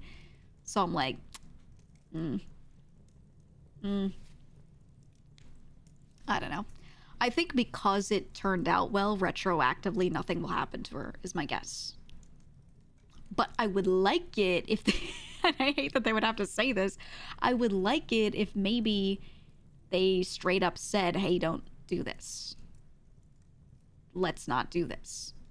We're putting this in the no-no zone, right? Like, I think that would be nice. Maybe not slap her on the wrist because she did something that is technically allowed. Do I like that? No. I don't like when people go on technicality, but hey, she didn't break a specific rule as far as I'm aware, right? But I think for the future, yeah, we don't want it to be a trend, personally. No thanks. But I think they won't do it because I think streaming yourself giving birth is such a big headline. Such a big headline. It gets so many eyes on the platform from elsewhere, right? People are going to be posting this everywhere that isn't Twitch. And then people are going to be like, dude, what the fuck goes on at Twitch? And they're going to visit the site. So this is actually really good marketing for the platform, right? So that's why I think they won't do anything. They're going to be like, oh, this shit's so crazy. You know? I think that's a big part of probably why a lot of other stuff doesn't really get moderated properly. Gets left up even while people complain because it gets people coming over. You've got like all the gooner shit going on, right? And someone sees a clip and they're like, you could watch this gooner shit live though. Where? Twitch. Okay. You know, like it's just that's what people are gonna do, right? That's what people are gonna do. So it's their best marketing. And I think because they don't have other good types of marketing, it's all they got. Doesn't that suck? Doesn't that suck? Shit's crazy. Yeah, W Burt though. Content genius idea. Ooh. Ileana Wolf birthed 100 subs in the chat room. Live 100 bomb birthing in the chat room. Thank you so much. I appreciate that. A fuck ton. That's crazy. That's crazy. Thank you so much. If anyone got gifted a sub, say thank you. Don't be an asshole. Say thank you if you got gifted a sub. All right. Thank you. Yeah, can I get a Pregaman? Can I get a Pregaman? Should run a poll to name the baby. I think she did way more than enough by showing her birth on stream as far as getting impersonal with it. I don't think oh my gosh, so many pregnant Mega Men! You know what I'm saying? But thank you again, Ileana. I think your top dono names the baby. Hate it. I think it could have been cool to be like, if she genuinely could not choose between some names, to be like, here's a poll with my top 3 names. Please pick. Right? That could be cool. I still think that's weird. But, you know. Still, don't let chat just straight up name it. Dystopian? I honestly think that's the least dystopian out of all the other shit that goes on. Just being like, I don't know what to do. Can a bunch of random strangers vote because I would like to know the public opinion? My own opinion kind of taken out of it. I don't think that's too dystopian. I think letting your top donor do it is dystopian, though. You know what I mean? Like, I think polling people's fine. We do polls of the public for other things constantly. So that part, whatever. In my opinion, at least. Max and JJ named their daughter on stream. They did say later that they already had something in mind, just did something fun for it. Yeah. I don't know. Because names are hard, and a lot of people ask friends, family, coworkers, like everyone around them to give their opinion on the names because they want to know how the names are going to be received. Right? That's very, very, very important to them. It's like, I want this name to sound good to other people when they hear the child's name. I want them to respect this person when they hear this name and not, you know, not it be an unintentionally funny thing, etc. So I think asking people their opinions on name options is not weird. I think asking them to straight up give you the options, that part is the one where I'm like, now you're taking any personal anything out of this. You know? They let chat choose their kid's stream alias instead of using their real one. Yeah, I think that's good, right? Because I wouldn't, personally, if I had a child and I was a streamer, I wouldn't want chat to know their name. I would not want chat to know their name. I know some parents do this. But like this kid can grow up with an instant parasocial thing going on. Imagine you go to school to pick up your kid and then you're like going there and you're grabbing your child and someone else is like, I know, I saw your dad on the stream. I saw your dad on the stream. You know, like it's just no thanks, no thanks. The next thing, kidnapped kid. I don't even know if people would like kidnap so much as they would just ruin their life by spending effort thinking about them, honestly. You know? Look at celebrity kids. It's just that. Except you have less money. So you don't get to send them to a private school where they're like, you know, one of the ones for celebrity kids, it's like way more secure. You don't have money to go live in a gated community, perhaps, whatever it is that you need. So, I don't know. He said, I saw your dad on OnlyFans. Yeah. Yeah, man. I don't know. Shocked NL manages to have his daughter in stream sometimes. His chat manages to be pretty normal about it. Well, he brings her on briefly. And then he's just like, hi, honey. You know, and has her on there. He's like, can you wave? Can you wave? Well, at least when she was a little baby. Right? He would be like, can you wave? Can you do this trick? Can you do that trick? And she'd do a couple things. And now she, like, comes on and she talks a little bit. But he's not having her sit there and, like, actively read the chat and respond to them so much. He's like, they want to know this, and asks her a question. You know? And it's, like, presented to her by him. It's a little different. It's a little controlled, you know? Yeah, not all streamers are that famous. Streamers are small. Streamers are small. Celebrities have millions and millions of followers across multiple platforms. They have music videos with 10 million views. You know, they have movies that go crazy at the box office. Streamers are people that, like, the big ones make a good amount, but most streamers that are doing okay are, like, hoping to make enough to maybe be able to retire one day. You know? So, I don't know. They're not really that famous. I only think recently some of them have been, like, rubbing elbows with famous people, and the only ones who, like, feel famous to me, it's kind of just Speed. I think it's kind of just Speed.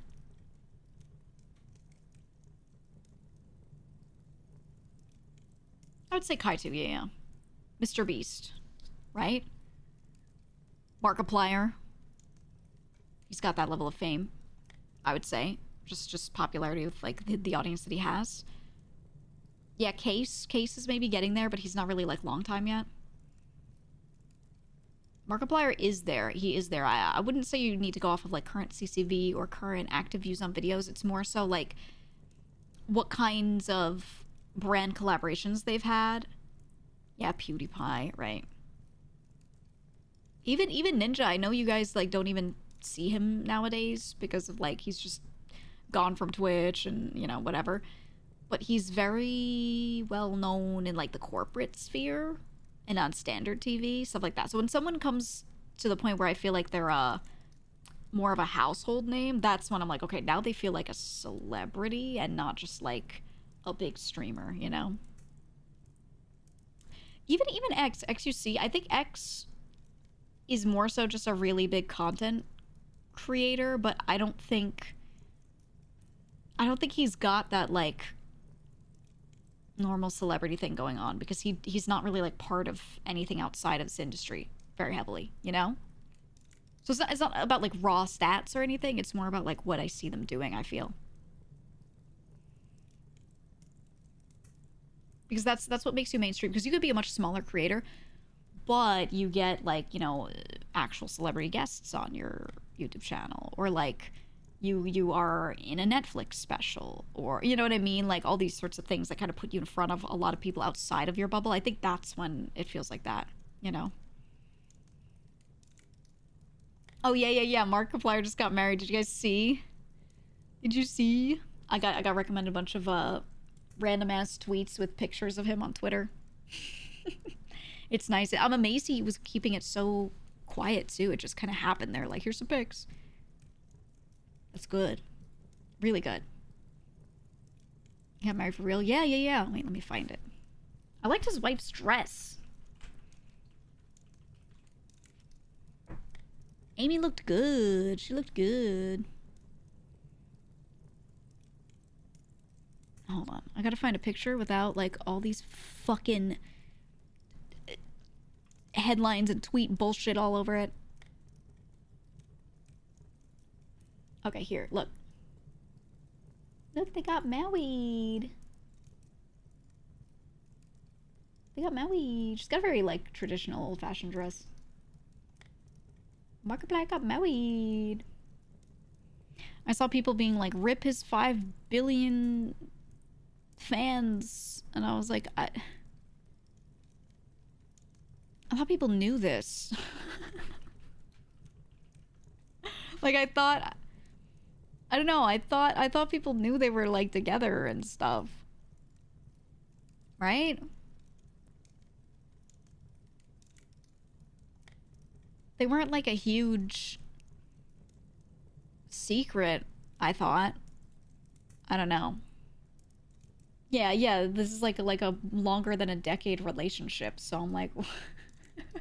I kept seeing people on Twitter say that, and I was like, I think you people are just those annoying motherfuckers that anytime a creator does anything, you try to pretend that, like, everyone who watches them wants to marry them and is gonna be upset. It's just like one of those pick an annoying comment out of a hat moments where, like, they see someone get married and they're like, now I'm gonna comment this even though I know nothing about this person.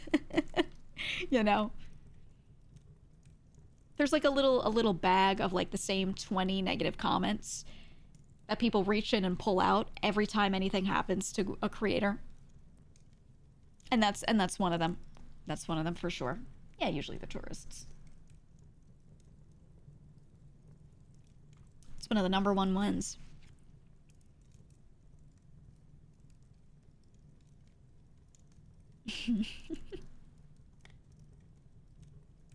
Yeah, not everyone does couples content when they have a significant other, so people only see what's on screen and translate it to that must be their life. Yeah, I think I'm a big fan of people not making everything public that they don't want to. Like, if you have a relationship and you want your chat to know and you in fact want your partner to be involved on stream, then fucking go for it, right? I think Wubby's a good example of that, right? That's great. But then if you don't want to, then don't do it. Right? It has nothing to do with everyone. But not just that, it's not just relationships too. I think people get focused on just that. Everything. You don't have to tell anyone anything. You just do whatever your content is. If you have a dog and you don't want them to know you have a dog, then don't say you have a dog. Right? Like, it doesn't matter what it is. You don't have to describe yourself to people. You just do whatever is comfortable, you know?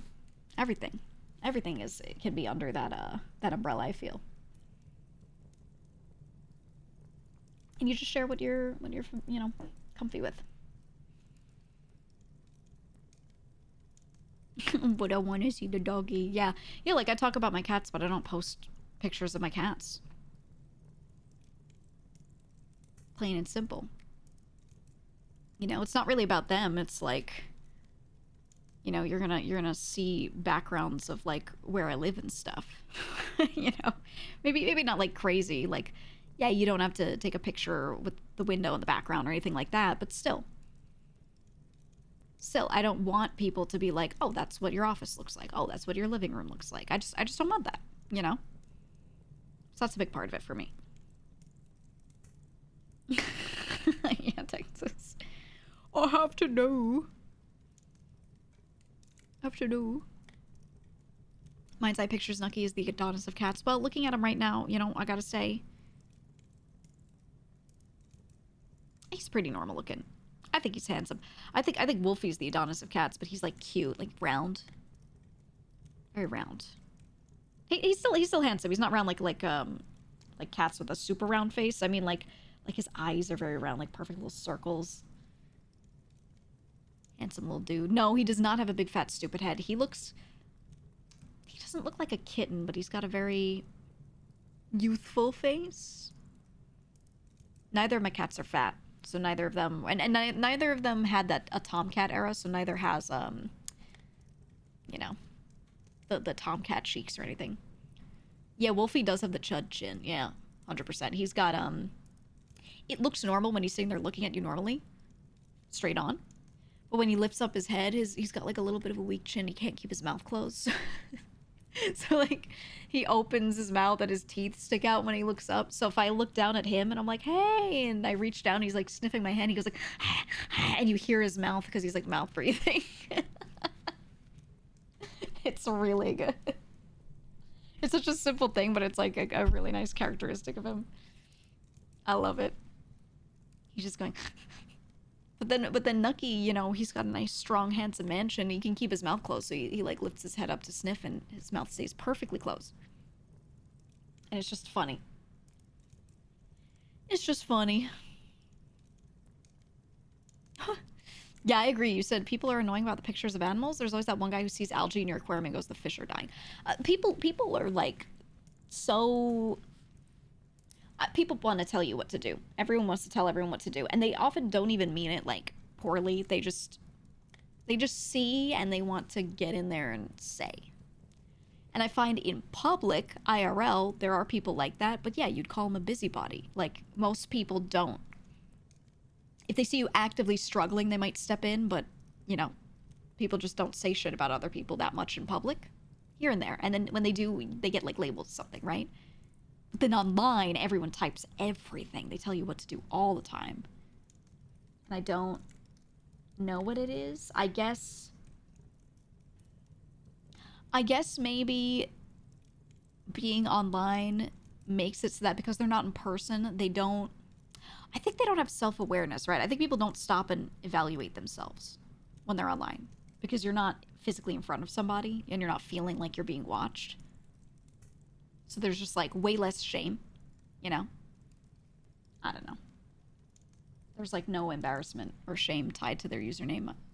In their mind, at least. For me, there is, but I don't know. People who tell husky content creators to stop leaving their dogs out in the cold. Oh my god. I had a neighbor. So a long time ago, I used to have, I didn't really have a yard, but I had like this balcony. Long time ago. And we had a dog. And this was when I had my Pyrenees, okay? Great, big, white Pyrenees. Huge dog. Built for mountains. Built for cold. Herding dog, but mostly guard dog, right? And it would be super cold, and he would want to go and sit in the snow. He wanted to sit in the snow. So I had this like balcony, and it wasn't high up. It was just like a part of the building that stuck out a little bit, and he sat on like a tiny chunk of roof of it, and it was low. It was only one floor up from the ground, you know? So you'd be sitting on it, like a little patio, and he'd just be like getting snowed on, and he loved to get buried by the snow a little bit. And we'd just leave him out there because he loved it, you know? We'd check on him, obviously. But I used to have this person who would knock on the door all the time. All the time, and be like, "You've left him out again. Bet you didn't notice." Because they thought we were like abusing this dog. And we were like, he is a dog built for the mountains, and he loves the cold. He wasn't a husky, he was a Pyrenees.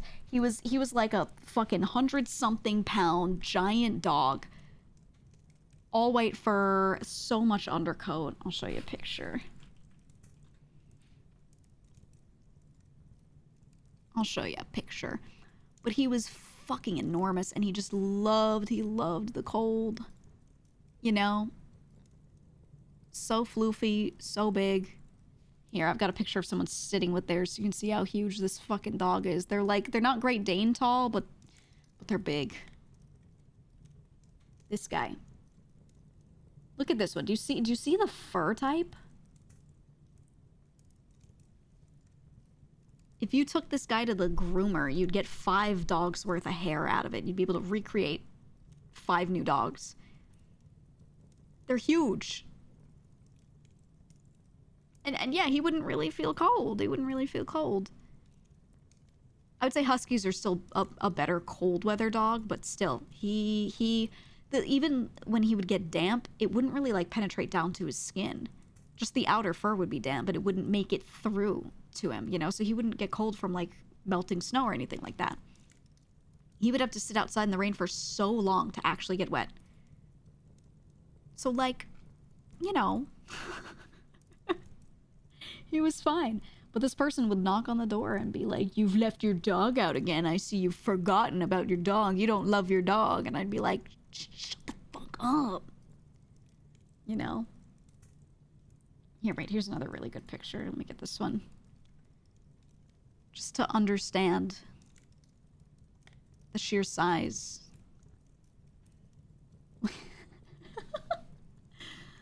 Look at this. Look at this dog, dude. This dog would actually take up the entire little tiny balcony thing that we had. Take up quite literally the whole thing.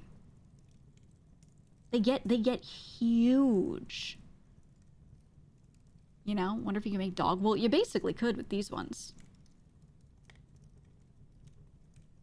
Yeah, it's like a bear. I loved this dog, okay? I loved this dog so much. I would get so mad when they would be like, "Oh, you hate your dog and something something." Shit would piss me off. I'd be like, "You don't get it. He wants this." How much it costs to feed those? Too much. Too much. He ate so much.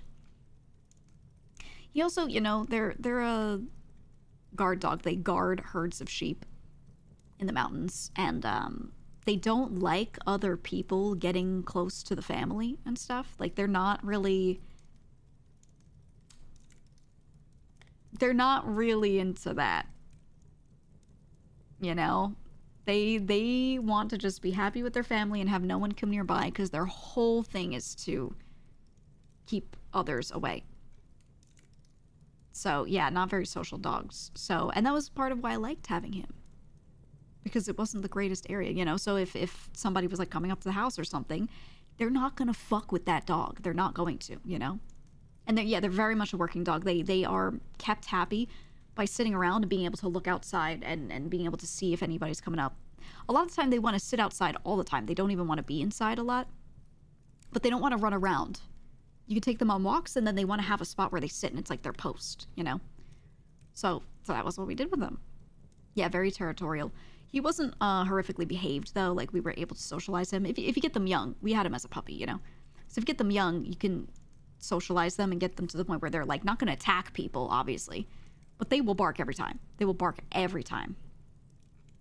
They do kill coyotes. Yes, they're specifically...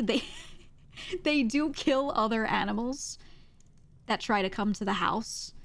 Because if it's something that is... They won't do it to every animal, but if something comes in and it's a predator, they will do that because they're protecting the herd. So if you have chickens, for example, and yeah, you've got coyotes and things that try to come to the chicken coop, and you've got a Pyrenees, that Pyrenees will fuck up anything that tries to come by.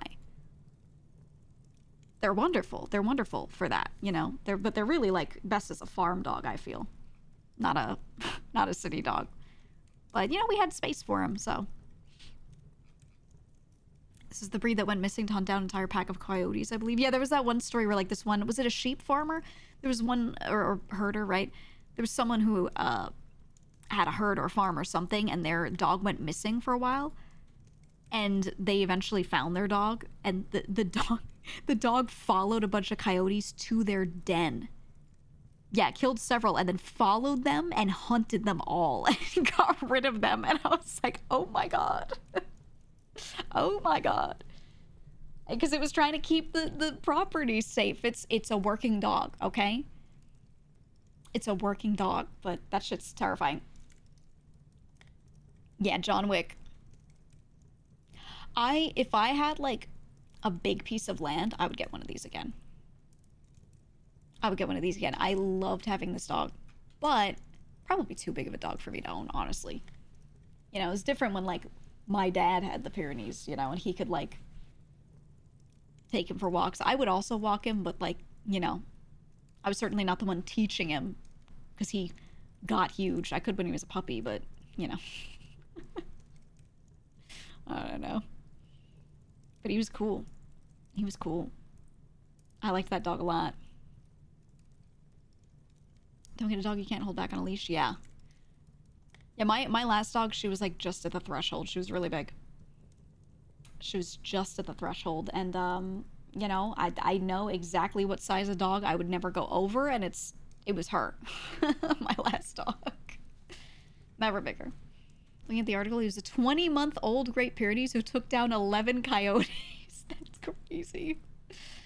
Oh, man. 20 months old and he went Rambo mode. That's the thing is I genuinely, I love that breed so much. Like, he was a working dog, and he was so insanely loyal to the household, to the family, to the physical home and everything. You know, I loved it, but man, he could be scary. Lucky. What are you doing? He was loafing and he just kicked out his back legs, turned on his side a little and spread out. But he's like half on my keyboard. And he's got his feet now on my stomach. What's going on, man? What's going on, Luck? Oh, he blinked at me and his like second cat eyelid, the clear inner one is there. He looks baked. Oh man. A friend had one named Arthas. Ooh, that's a good name for like a cold weather dog. I like that. I like that.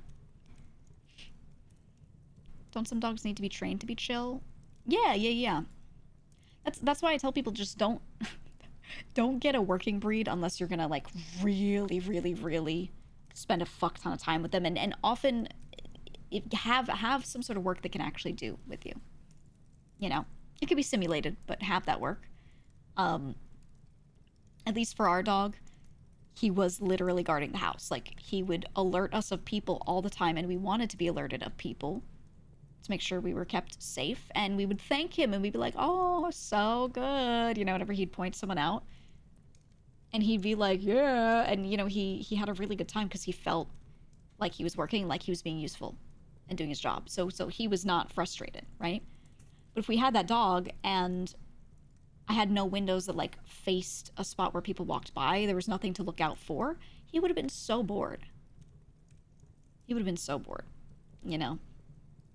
So I think everybody should get the most basic breed ever. You should all get a golden retriever or some sort of Labrador, and he'll get fat as fuck, and he'll sit on the floor for 4 hours and never move and be so happy. So happy. It's the best. Right, Lucky? Oh, he's so sleepy. Yeah, when they have the Westminster Kennel Club dog show, the announcer always gives honest recommends on the breeds. Yeah. No, they're very realistic, and they're like, hey, this is a dog breed, this is, you know, the specs of it physically, and then this is what they're like. Not for these types of people. Good if you're like this. Not a home dog, or this. Some of them will be like, this is a great family dog. They always say that as the breed comes out, which is really, really nice to see. I think the last one I watched, I actually do watch the dog shows. I like them. Last one I watched, I remember the announcer just loving the Affenpinscher so much. The guy was like, it's time for the greatest breed of all time, the Affenpinscher. I've had several of these. They're unmatched. He was just like glazing this one breed, and I was like, okay, man. All right. You don't understand. The Affenpinscher's the greatest. Dog competition stream is an all-timer. Yeah, but you know, I got a strike on my VODs channel for that day because they didn't like me showing the AKC videos. They didn't like it. So that means we could watch them on Twitch, but we can't, like, save the VOD on YouTube ever. Which sucks. It sucks. I didn't even get a warning to be able to take it down either. It was just straight up, boom, here's a strike. And like, they do eventually fall off. They do fall off. So it's not like a permanent thing, but still. Sucks. Right, Lucky?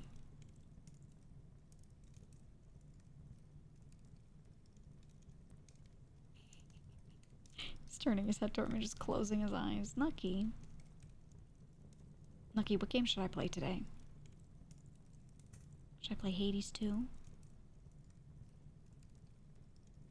Should I play Clover Pit? As I talk, he closes his eyes. Should I play Clover Pit? Oh, you're begging for food. He's trying to pretend, man. Can we at least watch the Puppy Bowl? I tried last year. I'm going to try every year. I tried to get like, streaming allowance to be able to co-stream the Puppy Bowl. Now, the thing is, I tried this for the Nathan's Hot Dog Contest, too. I didn't try early enough, I feel. But the chance of them letting me do that is super low because it's on ESPN. ESPN doesn't let you do fucking anything. They won't let you co-stream anything. But I'm still going to try if it's like a less popular event, maybe? We'll see. Maybe I can talk to Major League Eating and do some shit. But I'll try. I don't know. I'll try. What? Charlie got hit with a strike for reading lyrics from the new Taylor Swift album. Really? What? For reading the lyrics? You know, I gotta say, the album's not that great. I listened to it, but people are acting like it's so awful. People are acting like this album killed their firstborn child. And I'm like, hey, it's just some basic Taylor Swift songs. And the style is slightly different than her older style. It's more like calm and mature and adult sounding, I guess, in my opinion, which is good. It's very good radio background music, right? I don't like Taylor Swift. Yeah, no, I'm also like, I don't enjoy Taylor Swift music-wise. I don't care about her the person. I actually don't know anything about her the person, so I don't really, no thoughts there. But I listened to the album and I went, oh, okay. But I didn't go like, how could she not have the greatest album of all time? This actually is the worst ever. And like people are just freaking out. And I'm like, I don't think you've been on SoundCloud. You think this is the worst? Are you crazy? It's like not revolutionary. Okay. But that's it. Compared to You Know Miles is the worst. Look. I don't want to hear anyone make fun of You Know Miles' music, okay? I don't want to hear it. They will never understand his artistry. I don't want to hear it. We're putting him on the BGM.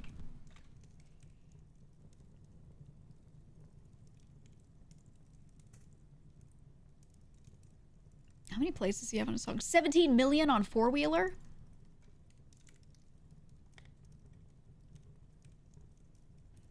Wow. Wow. Okay.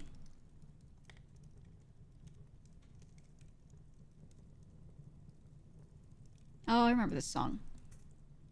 Yeah. Dude, I think You Know Miles. Let me be honest with you. Hold on. I gotta pause it because I gotta make this take and I gotta see if you guys agree.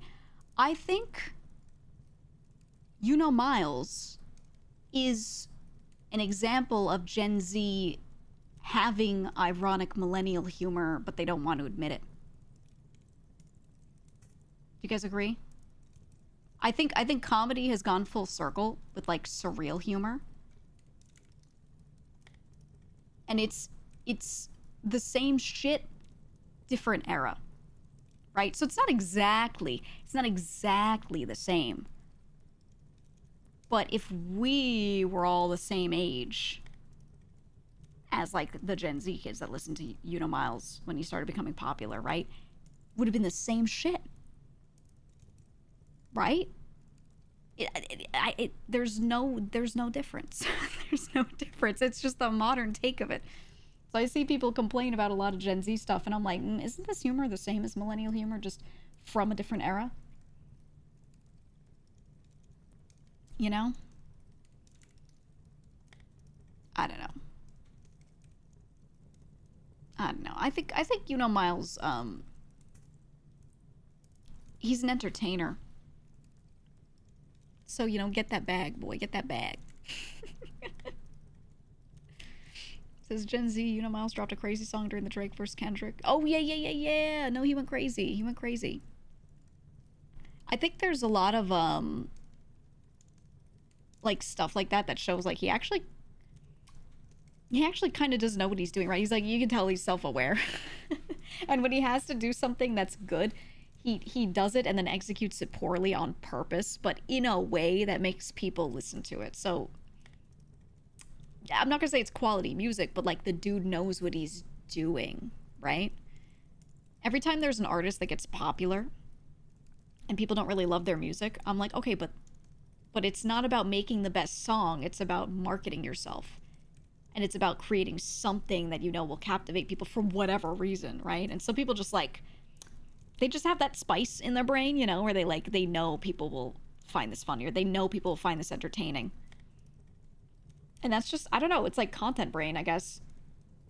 Some people have that shit no matter what they're doing. And he's one of those. I don't know. Can respect the intention.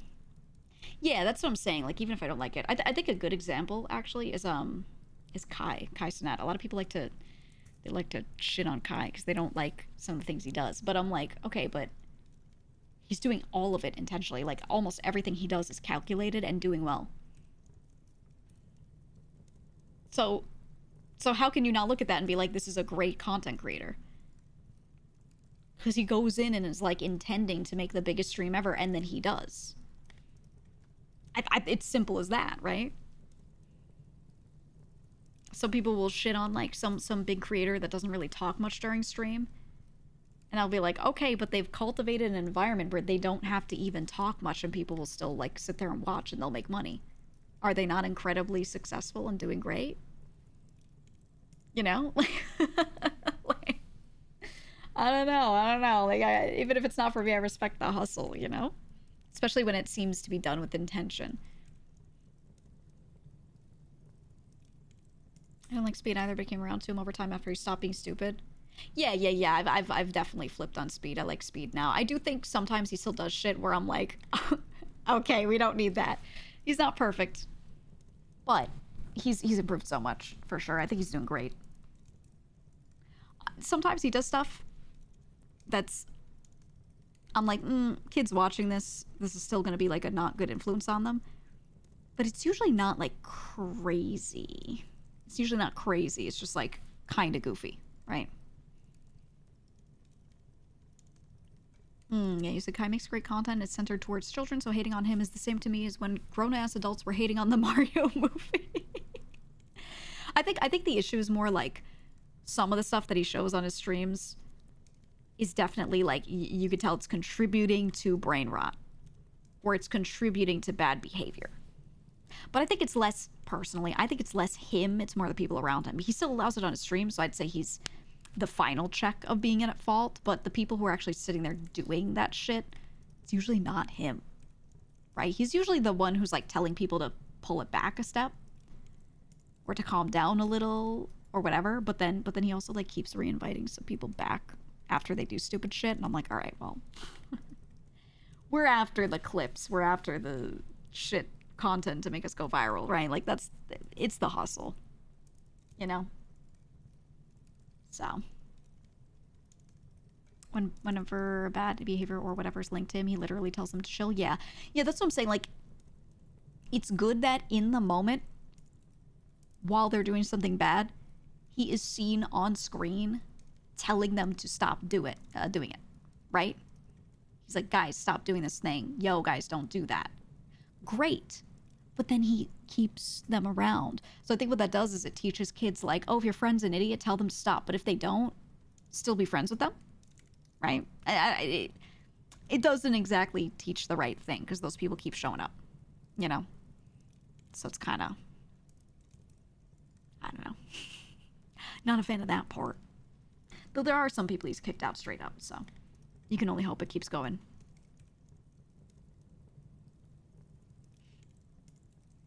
Yeah, you said I only see Speed clips occasionally, but I think after the crypto scam, he's grown a lot. He's doing great. He's doing great. The only thing with him that I don't love, which again, I've talked about this before, not his biggest fault, or not his fault necessarily, he gets stream sniped all the time. And he has not found a way to get kids to not stream snipe more and more.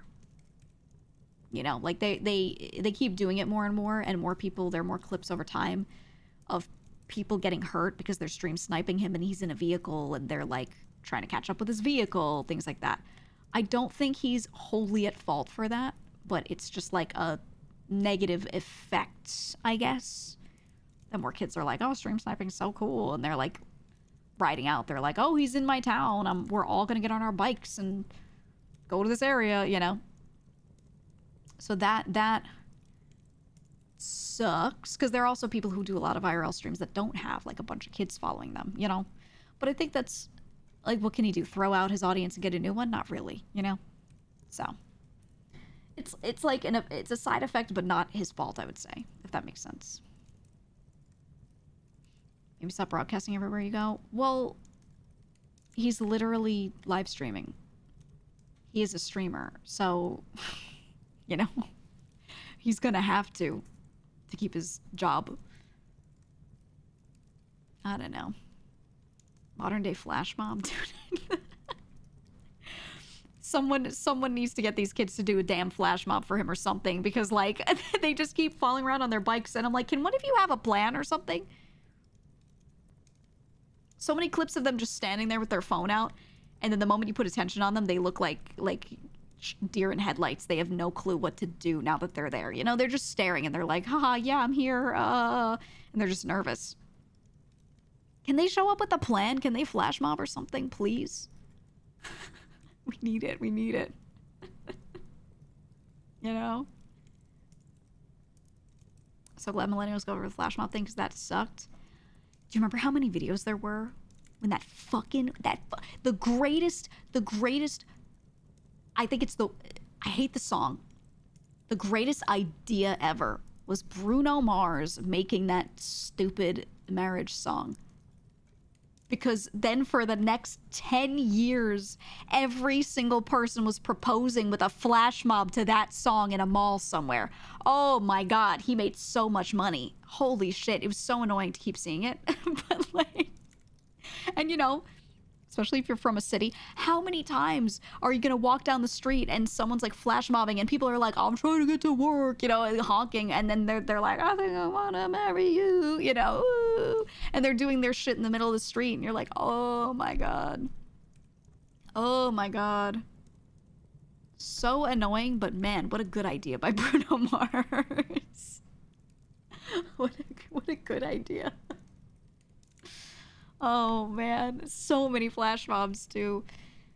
It's also, a flash mob is like a lot of people that are paid actors suddenly dancing and performing. But sometimes I would see one that was like 4 people, and I'm like, you can't call this a flash mob. It's not a mob. It's 4 dancers. It's not, you know, but like people would still do it because that was all they could really like get. So Flash Squad. I don't know. Flash group? Flash gang? Not even. I don't know. It was just like, I would see it all the time. No, JoJo, it wasn't even that like I hate the song that much. It was just the number of times I've seen people break out into dance or song and then propose to somebody, and I'm just trying to walk on the goddamn street, you know, like get from point A to point B, and I can't because they're like, hold on, they're proposing, it's the greatest moment of their life. And I'm like, okay, well, if everyone does this on the same 3 streets because they're scenic, it's a problem, okay? It's a problem. Everyone has a fucking birthday, but I don't have my birthday and then go to the train station and start screaming about it, you know? I don't know, man. You'd walk right through. I did. After a certain point, I was like, I can't do this. Just dance around me, dog. You know? Yeah, if you're a musician, you have a hit song about either marriage or Christmas, you're set. God, Mariah Carey. Mariah Carey. She's got the best... Oh, thank you for standing up, Nucky. She's got the best thing going on. She's got the greatest thing in the world. She recorded a song one time. She made one song. And then that shit, it makes her like $1 bajillion every year. Oh, it's so good. She's gonna start thawing soon. She starts in November. They're gonna start playing it on the radio, and it's the waves are gonna start the reaction. And then in November, she fully thaws. Soon. Nick Cannon's wife? My most favorite thing is like watching Wild and Out, and they just keep clowning on him about Mariah Carey every episode. Every episode. So good. It's after Halloween now, yeah. Guys, I want to enjoy October. I was just thinking the other day, I was like, man, the weather is so nice, but I feel like it's gonna get cold quick. I'm gonna enjoy. That's another thing with this break is I'm going to enjoy October. I'm gonna enjoy it. Every weekend, I'm gonna go do some shit that's fall related. I got lots of cousins with kids. We're gonna go do shit. It's gonna be nice. It's gonna be nice. You're sick of sweating? Yeah. Yeah. Yeah, I don't like the heat. I don't like the heat. Looking forward to it being very cold all the time. Best time to be in the Northeast? 100%. Autumn up here is the greatest. The greatest. Actually, I want to go up state a little bit. For like a couple days. Or a day trip, it's whatever. But I want to go upstate. To like the mountains. It's nice. You ever see like upstate New York in autumn? Hold on.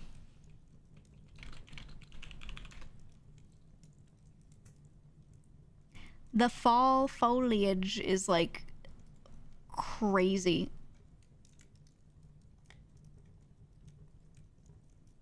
Oh yeah, here. Here. Look at this. Boom. Imagine hiking in that. Oof. Ooh. The mountains with all the different colors, man. That shit is nice. Nice. And like all of New York State and areas of Pennsylvania ends up looking like this. There's so many good trails, so many spots with waterfalls and things. There are old trains upstate that you can take as well. So you can just kind of take a train through the mountains and like look out and see this stuff. A lot of people go to orchards. A lot of people go camping.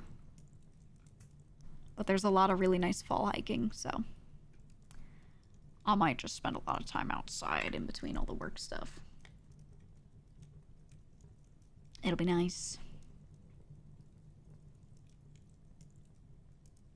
Looks like parts of Quebec. Yeah, yeah. I mean, it's all kind of northeastern. Not the closest, but it's all northeastern. Down south, we get 2 days of colored leaves, and then they all fall off and die. Yeah, it's much more of a slow burn in the Northeast. It's a really, really, really slow burn. Though some years, it depends on where you are. Some years, it rains a fuck ton, and if you get really, really, really windy storms, sometimes it does just kind of blow a lot of the leaves off early. Sometimes it does. But that's more so if you have like a property and you've got like that one nice tree. That one nice tree could get fucked by like a windy storm. But when you're upstate and you have all of those trees next to each other, that usually doesn't happen. Just had rain for the second time in 2 months. Think dryness is why the leaves all changed and started falling so early. Dude. Rainfall's been low this year. Rainfall's been low. All the parks that have all these like decorative fruit trees and stuff, I've noticed a lot of them lost their leaves in like July because they were getting scorched and people weren't watering them enough. So a lot of the parks have had these trees that look like it's fucking winter for like the whole summer. so many of them, their leaves fell off in July. All of there are parks with a lot of like cherry blossom trees and stuff. A lot of them lost their leaves in July. Just absolutely cooked. So hopefully they're just dormant. Hopefully they're just dormant. But if they don't flower in the spring, then they're dead. But I think they didn't water in some of the parks. I think they didn't water enough. So, oh well. Oh well. Yeah, a little rain dance. You guys are about to have an amazing fly fishing season. It's closed here now till March. Oof. Yeah, a lot of the fishing around that time of year. And the hunting as well gets so nice. So nice. Oh, your leaves stay green all winter? Yeah, no. I always felt like I wouldn't enjoy living somewhere where I don't have a solid 4 seasons. Anytime I lived somewhere that the seasons weren't really that different from each other, I noticed it. I noticed it a lot. I would feel it. Planning any hunts during your hiatus? No. I haven't gone hunting in a long while. If I do, it would be more like November, probably. I like to do, I like to hunt more around there, especially in the Northeast here. I find that's slightly better for what you can get. I would fish in October. I would fish, but I'm more so, I just want to hike. What do you hunt? Whatever. Usually just deer. I mean, that's the most common. Usually just deer because they give the best meat, and they're easy to get tags for and everything. And they're everywhere, so you can go hunt wherever you want. You don't really get limited to spots, so. I haven't been hunting in a while. I just have friends that still hunt, and I grab meat from them because they always inevitably have too much. That was the problem for me, is we would end up with too much. And I was like, everyone's trying to give some of this away. And we would take excess and just donate to, like, shelters and stuff, and they would always take it. But, the people that I know always have too much, so, you know. It'll be good. They have overpopulation in the Northeast? Oh, you're telling me. They're fucking everywhere. They're everywhere. Never could get into venison. I love it. I love it. I really like gamey flavors and stuff. I like, you know, meats being stinky. Very strongly flavored. So for me, I like venison. It's not even that strong, but I like it a lot. I love it. You would want a moose and turn it all into jerky? That's a lot of moose. Does deer make good jerky? Absolutely. Absolutely. 100%. People make a lot of, they do that, and they do, like, summer sausage, those sorts of things. Yeah, venison pepperoni. Mm-hmm. If you cure the meats and stuff, it's really good. Really good. A moose is worth a year of meat? Yeah, if you can get an adult moose, they're huge. It's like more than a year, depending on how much you eat. If you have a whole family, or if it's just you, you know. Do you have a favorite way to season venison? Not a favorite way. I would always just change it up. Personally, you know, okay, have you ever had, like, Mongolian cumin lamb? Or any, like, very northern Chinese spice on meat? Like skewers, those sorts of things. That spice blend on venison works really nicely. It works really nicely. Anything that works well on lamb kind of works well on venison. It's not exactly the same flavor or anything, but I find that it goes well. Yeah, coriander, black pepper, for sure. A lot of coriander. But I find, yeah, a lot of things that go well with lamb also kind of do the same. You thought you heard Mongolian human lamb. Real and true.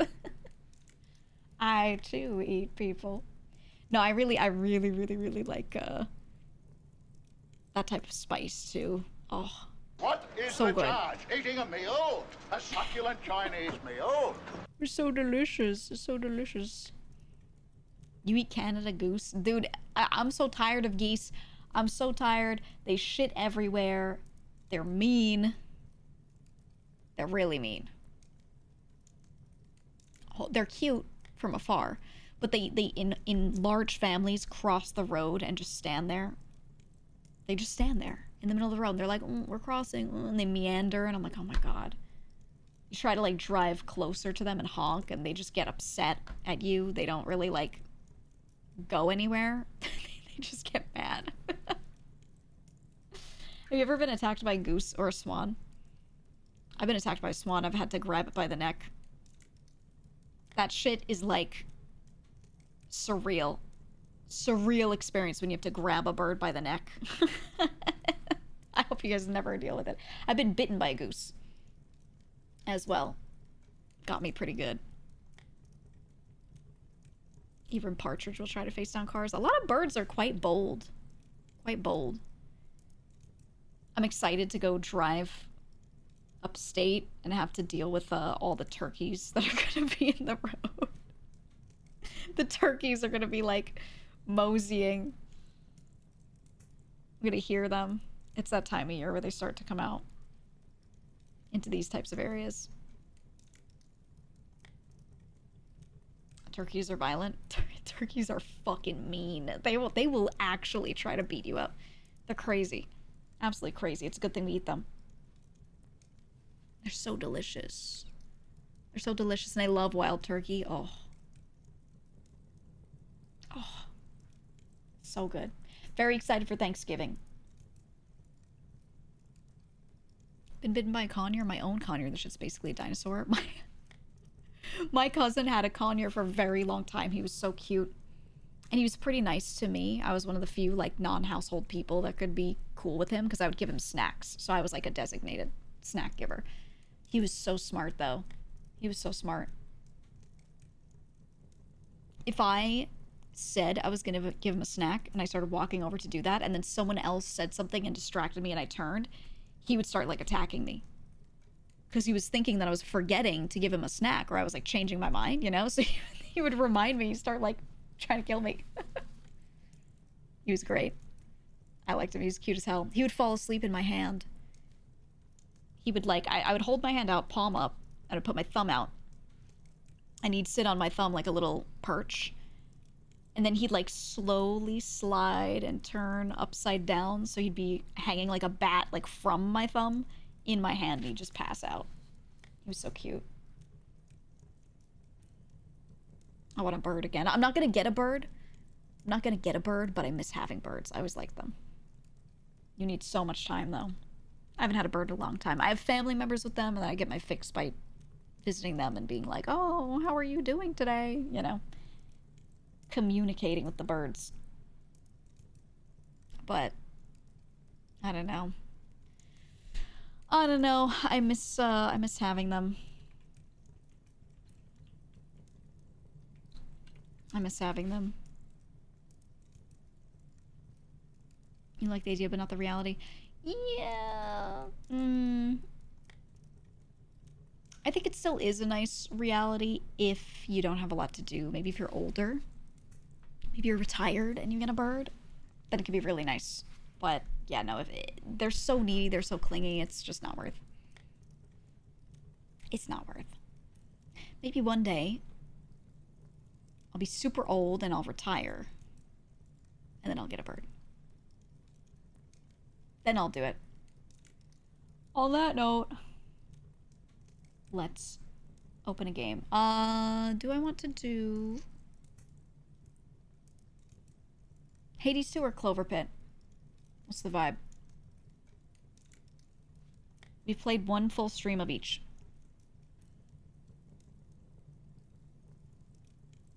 I think most people shouldn't get birds. Oh, for sure. People are bad bird owners all the time. A bit mixed, but more for Hades 2 so far. Okay, we'll do that. Okay, we'll do that. Mods poll. Why do the mods poll? Why can't I poll, huh? I will click the button. Now we're gonna do Hades 2. Your mom's awful to her birds. I think people get frustrated with them, you know? Oh, did you guys see that clip of Hassan? Okay, sorry. I don't like talking about certain people when they're very political because then people think me agreeing or disagreeing with them is like a show of political things. But this is purely about the dog. Did you see the clip of the dog? He had a shock collar in his dog. I'm like, man. It made me very upset. Made me very upset.